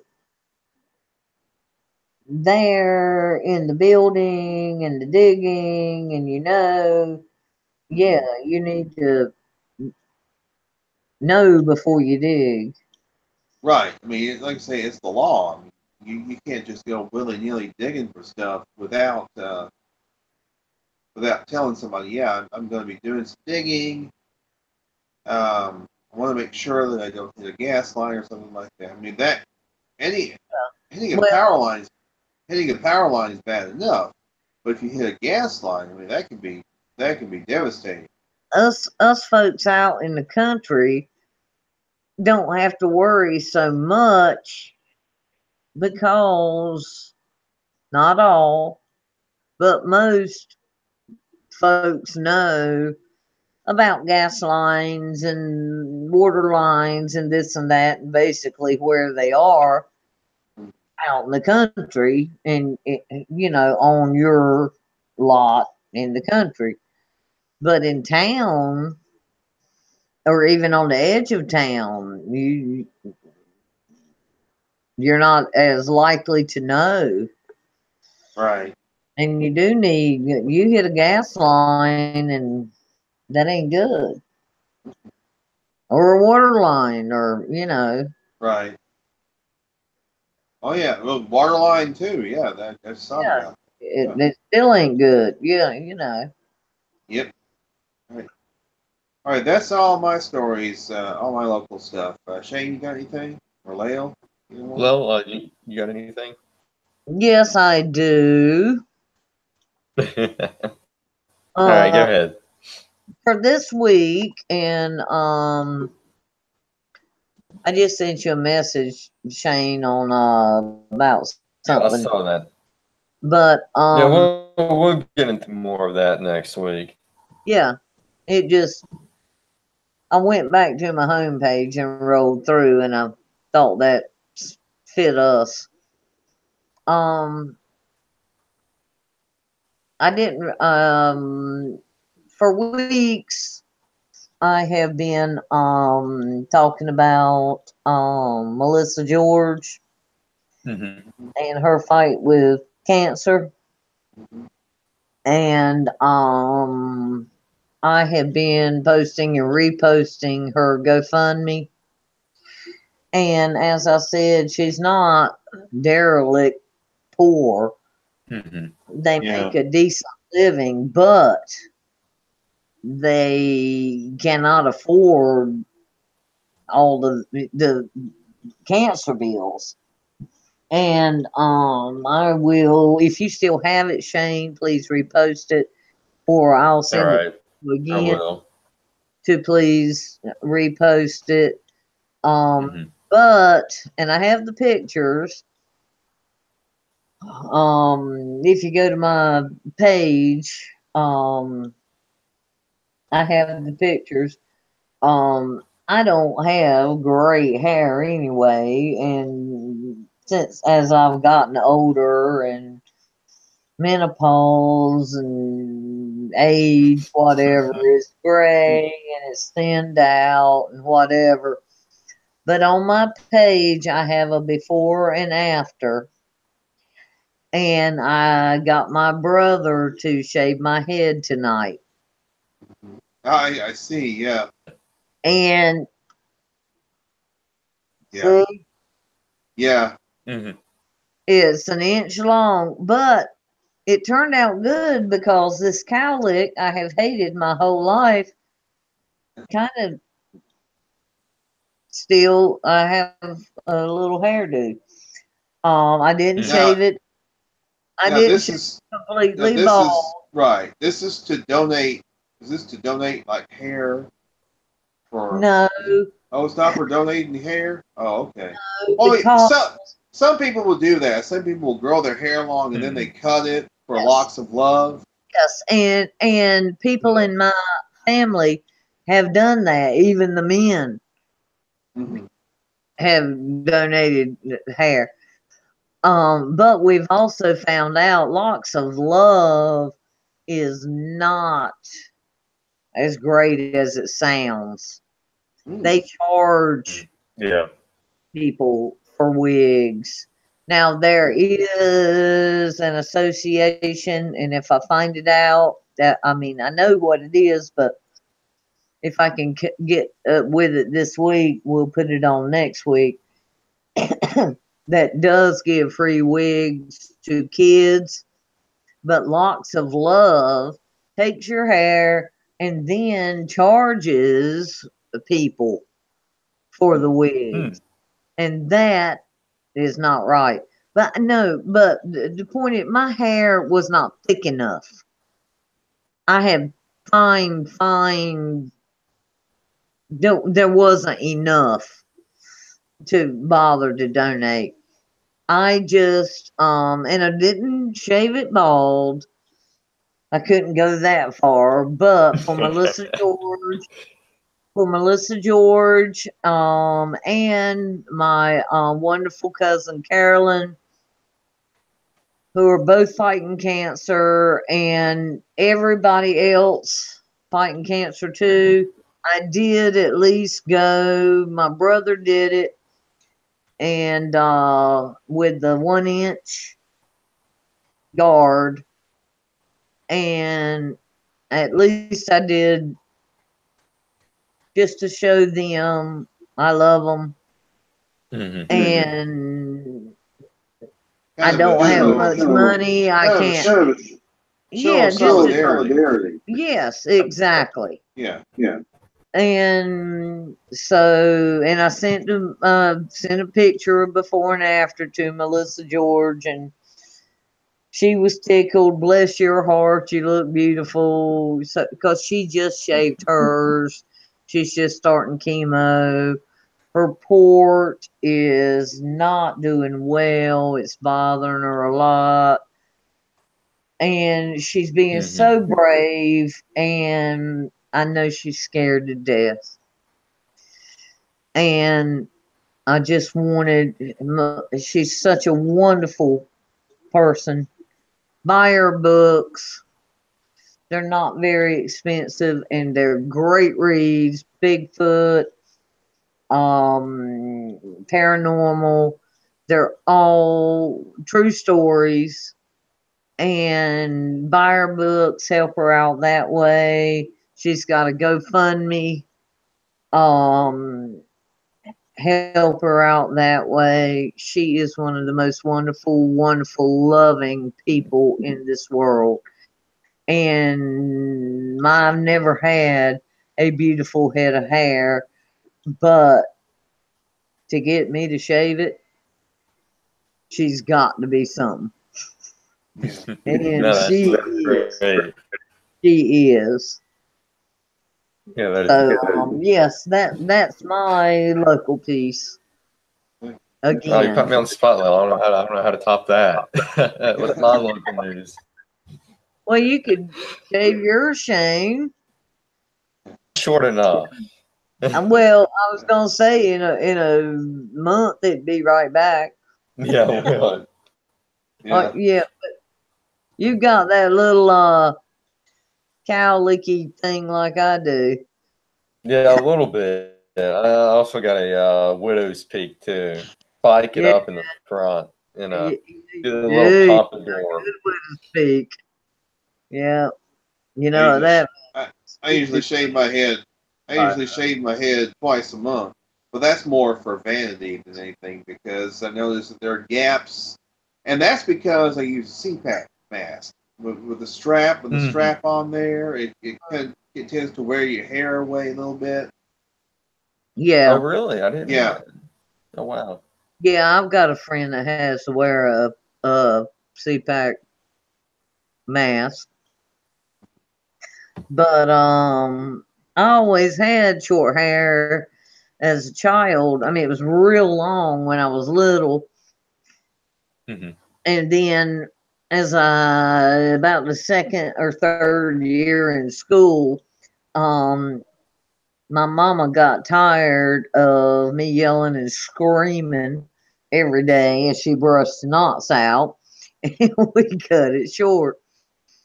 But it's not been this short in a long Mhm. time. But I normally have really curly hair.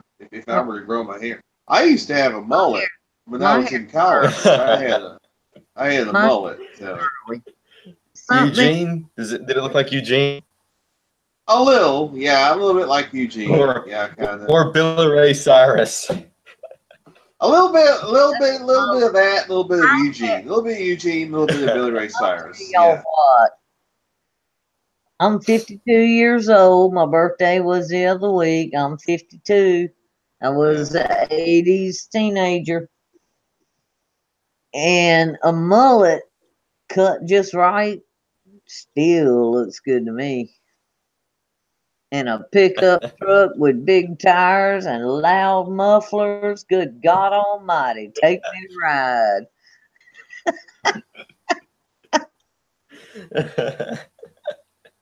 Ah, All right, let's get into my local okay. news before we. All right, so this is in Greenbrier County. A chocolate festival supports local Greenbrier County. Every lover's dream is almost here. Tomorrow, Saturday, April 14th, 2018, is the 12th annual Lewisburg Chocolate Festival. This is a special day where all sweet will be served. However, there is something sweeter for the all the profits goes to local charity. This year, the Bay of Greenbrier Valley, the money will help the United Way with a variety of things like Meals on Wheels, scholarship, food pantries, and more. Aaron Hurst, Executive Director of the United Way of the Greenbrier Valley and Chairman for the Chocolate Festival, said not only will the United Way benefit the city of Lewisburg, we'll also see a boost in activity for the day. So we can expect to see between 4,000 or 5,000 people downtown Lewisburg. So it'll definitely help boost our economy for the day and get people into the shops and retail locations and restaurants at Hearst. As for preparations, it takes nearly 4 months to get everything perfect, to get all the details perfect. Years of sweet success, the planning pays off. We must, because we've stuck around for over a decade. People love a very far stretch to throw the festival around a tasty treat, said Hearst. From chocolate drinks to ice cream and even gluten-free treats, Hearst added there's something for everyone. People can expect some new tastings, even if they have been here time after time.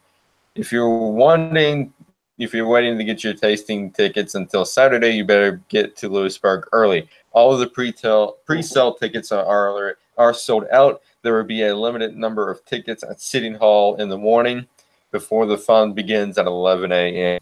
So, Henry, Lyle, come on down for the Chocolate Festival. Oh, I wish I was closer. I wish I was closer. Us too. Well, you might meet your mullet man with a big truck at the Chocolate Festival. Oh man, wouldn't that be great? well, you know, we have Tamale Festival down here in Greenville, Mississippi. They have a hot tamale festival every year. I think it's October when they hold that. We have a Greenville too. Oh yeah, y'all do. You guys don't get the chocolate. We get Yeah. the chocolate. Well, we also have catfish. We also have a catfish festival. You know, where everybody gets to try different. You know, North Carolina has a bunch of festivals, and you know, I've told y'all both, I've got an extra bedroom and a fifth wheel camper that'll sleep 2, 4, 6, or 7. And it's in good shape. It's clean. It's right on the water. I told y'all you're welcome to come anytime. In summer, You up it's on that offer? now we have we have something called a Cross Time Festival. I think we used to have it twice a year. We have like a they have it in spring and have it in the fall. And in the spring, they would have they have the Memphis in May barbecue competition. Mm. So you get if you go there and you pay a little bit of money, you get a little bit of barbecue. Well, we cook pigs down here all the time.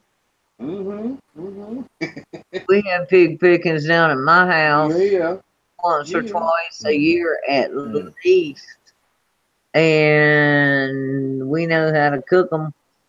And fishing boats right on the creek. You can go out the creek to the sound, to the river, to the sound. You can go to the ocean from here. But y'all go to my page and look at the pictures. But y'all are all, you're welcome to come anytime. We've got room. And if it's a big occasion and we ain't got room, you can pitch a tent. Oh yeah, that's nice. It's and great. You tent right up on the hill in front of the house here, where you can see the creek, the stars. It is Fred and Connie, Fred Caney and Connie Fox. Stayed here off and on 3-4 months and loved it. It's just beautiful. And I tell you what, I would love it if Melissa George is planning to come May or June and stay a long weekend. She's trying to work it in between her chemo. And if y'all wanted to come down then and meet her, then we could have kind of a little Bigfoot get together. But oh yeah, that's cool. Yeah, that'd be neat. Yeah, we could have kind of a little Bigfoot get together, and everybody can fish. We've got little John boats. We got a paddle boat. You can go out and fish in, and by then we may have a couple of bigger boats of friends that come and tie up at my dock and leave their boats here. And there's no shortage of boats nearby or going further out. And our friends love to take people out, chip in a little bit on gas, and that's all they ask. And they'll take you to the best places. It's beautiful. And it's historical. Blackbeard made a big impression in Bath and blah, blah, blah. Bath's the oldest town in the state. Y'all would love it. Make a plan. I'll definitely have to do that. Make a plan. Before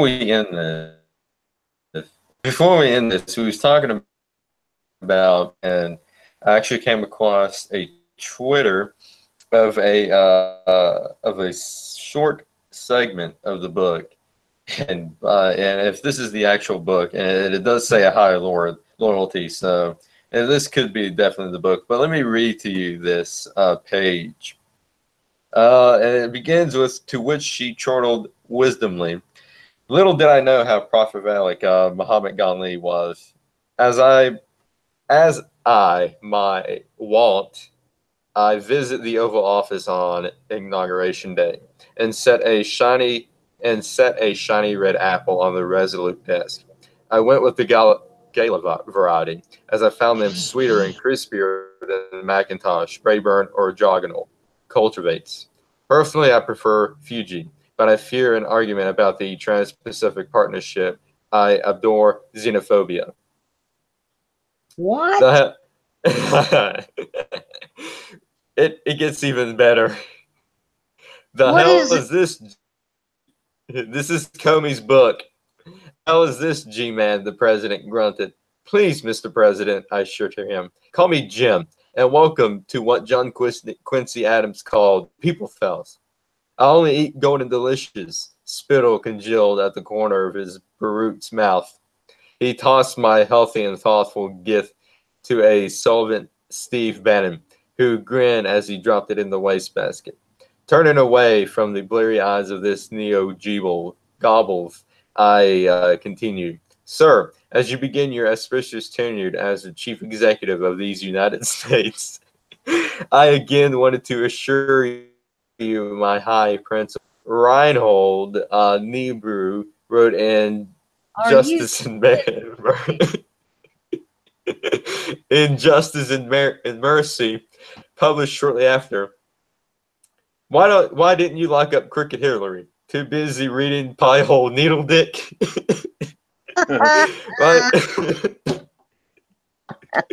Ryan's Priebus shifted his feet, but deep inside, I sensed an approval of his bullying. I had walked into the den of vipers, yet my principle remained untarnished. I departed the White House to chance of lock her up, and Putin smiled. This is a joke. So here's the I'm going to put this challenge out here. If someone gives me a copy of James Comey's book, I would read it I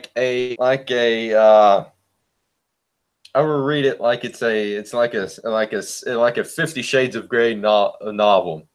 Just like okay, so let me read you the last paragraph again and give you some sort of idea of how I would read it.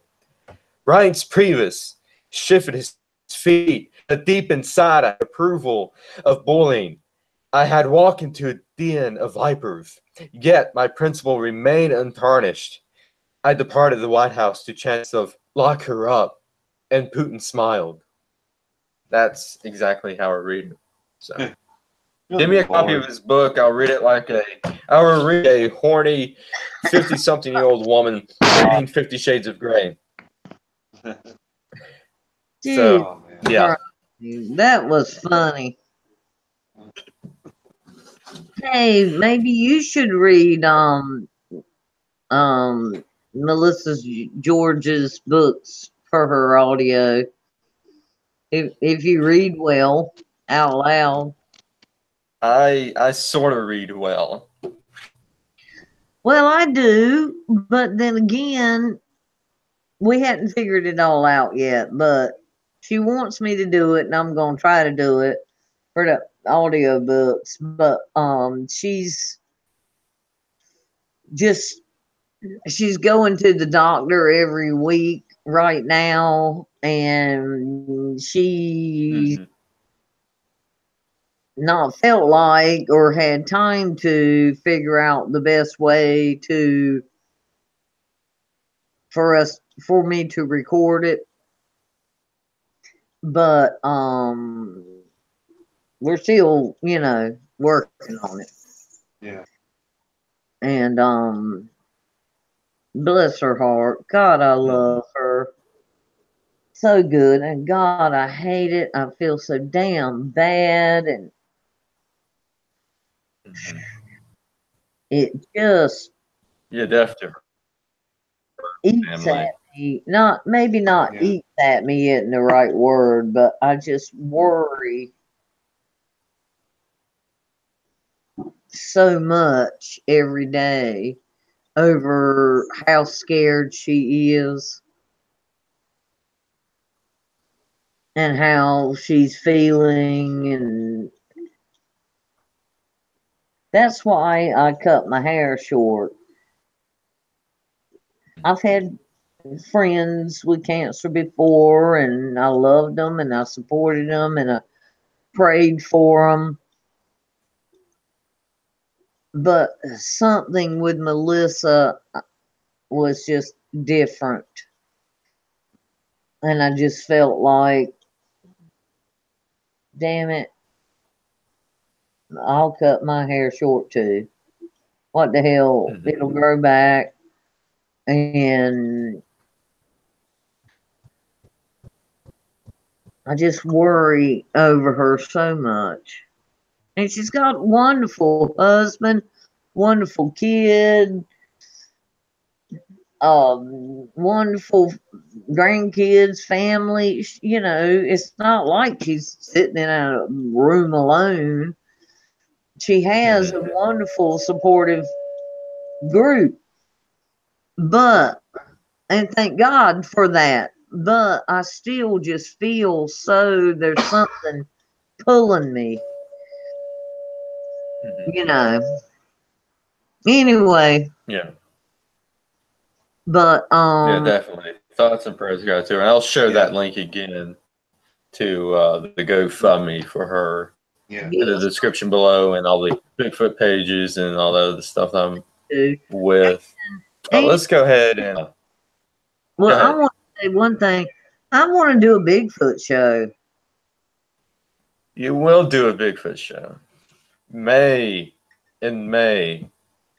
You heard it. You read it on Facebook. May 16th. I think I set the date. No, scratch that. I just Let me find that date again. You would do a Bigfoot show in May. I think May 19th or May 12th. There's make sure on that date. There's a few other people I could do live cast or whatever, or whatever you want to call it. There's a few people I could do a Bigfoot show with, but I've gotten to the point I'm very picky because there's so damn much fighting and arguing but I like talking about Bigfoot, and now, I was just thinking, the Ohio Bigfoot Conference, I'm going to be there. We can do a live show like that Sunday evening. Yeah. That would be good. Yeah, we've done that. Let's see. Shane kind of started that in 2014, and we did it in 2014, 2015, 2016. I didn't get to go last year because my niece was graduating the same weekend. But we can do it again this year on that Sunday evening, which will be May 6th. Well, if you do it, Henry, please invite me. Well, Shane's gonna set that up. So okay, Shane will set that up. So yeah. Okay, I like doing Bigfoot shows and talking about Bigfoot, and now we lost Shane again, and other paranormal things too. You know, but yeah. You know, me and Shaky, Steve Peck did a show for a bit about myths and legends and things, and we enjoyed doing that. But he had me as a guest on his show. Gosh, I can't remember when that was. I think it was a year better. Just almost a year. It was almost a year. But he had me on his show. I think it was last summer. I think it was. So you know, he's got a movie deal. I saw something about that. Yeah. Because he was going to have a kind of a homemade. He and his son, and they had got some cameras and some this and some that, and you know, and I had a part in that.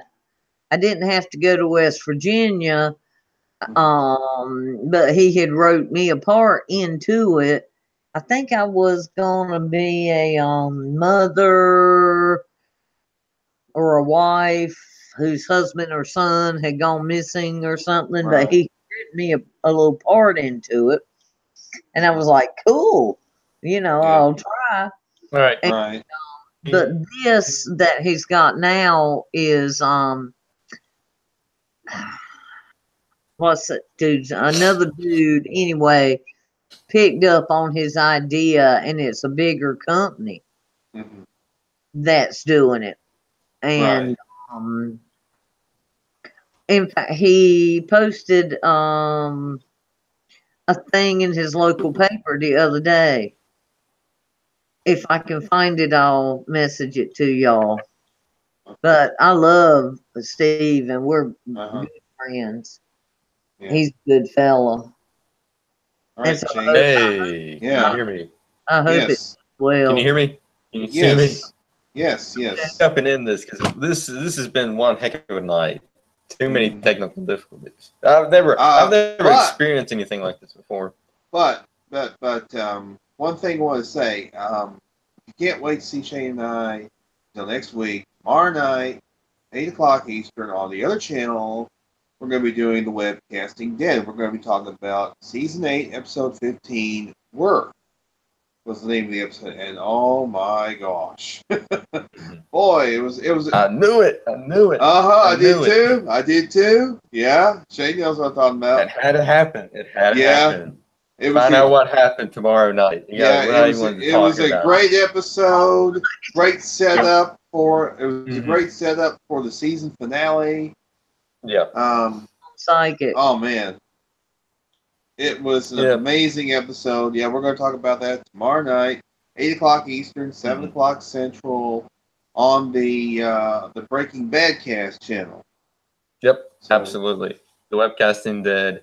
And then next week, the 20th, 420, we're going to have a special news, not mainstream. We're going to talk about this whole pot situation that we didn't get into. Okay. So it's 420. We got to talk about this pot thing because apparently Trump is overriding sessions on allowing states local access to marijuana, and then not that Mitch McConnell is bringing hemp to the forefront and allowing hemp to be legalized too. So it's 420. What better way to celebrate 420 than talk about weed? It's actually next Friday. You said Wednesday. It's actually next Friday. Next week. Next Friday. Yeah. Yeah. Yeah, that's right. It is 420. That's right. I forgot. You know what? You know what else happened on April 20th? No. What? Hitler was born. Oh yeah. Yeah, that too. Was that on 420? Yep. I thought it was 419. I thought it was the 19th. Hitler's birthday was the 19th. It might have been 1919. No, we're talking about the 19th of the night. Well, I know. I'm saying it might have been 1919. I'm not sure of the year, but Hitler's birthday is. No, he was born, but he was born before that. Hitler was born on April 20th, 1889. See? Yep. My granddaddy was born in 1898, I think. But isn't it weird? One more thing before we go. I remember my granddaddy. And I have pictures of my granddaddy holding me when I was a baby. And he died when I was 6, 7, 8 years old. But I remember him. And today, to sit here, I mean, I really remember him as in my head, a live person.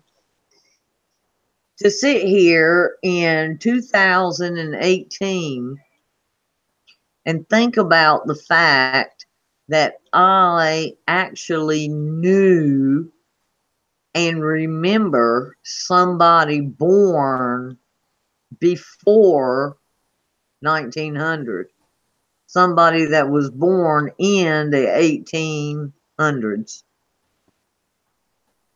It blows my mind. Wow. Yeah. I mean, if you think about it, don't, think about your great grandmamas or your,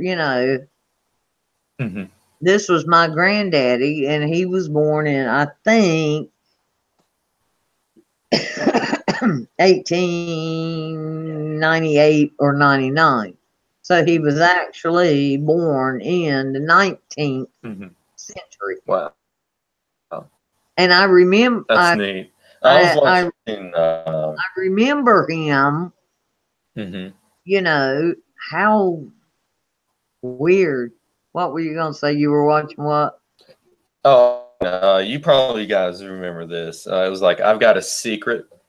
It aired on TV back in the 50s, maybe the late 40s, early 50s. It was a game show, and there was a guy on there who was alive during the assassination of President Lincoln. He was actually at Ford's Theater, and Oh, he wow. was 5 years. He was 5 years old at the time, Oh, and he remembered vividly. how cool. Yeah. Yeah, look up. I've Got a Secret. Guy witnessed Lincoln assassinated. I mean, Pretty neat. yeah. I mean, I'm sure it was not a good memory for a 5-year-old kid, but here now, that's really neat. Yeah. You know, like I say, I've got my family history back to 1060. It's getting close to 11 Eastern, guys. And that is just so cool. What'd you say? All Henry? right, let's go ahead. Let's hurry up and end Yes, this. go ahead. So tomorrow night is the Webcasting Dead. We're going to be talking about the almost season finale of the webcast of The Walking Dead, Warmth, and then next week is Wrath, or this week is Wrath, the season finale. And next week, 420 is going to be another Not Mainstream. And then on Wednesday, the 25th, that is if the world is still standing, me and Henry is going to open up the X-Files vault and talk 2 classic episodes of the X-Files, Monday and Hollywood AD. Yeah. And then we conclude with the Not Mainstream, the final Not Mainstream for April 27th, 2018, 8 p.m. Eastern Standard Time, 7 Pacific, 6 whatever. Let's go ahead and end this. Good night, everybody. We'll see you here next week. God bless America, and God bless President Donald J. Trump.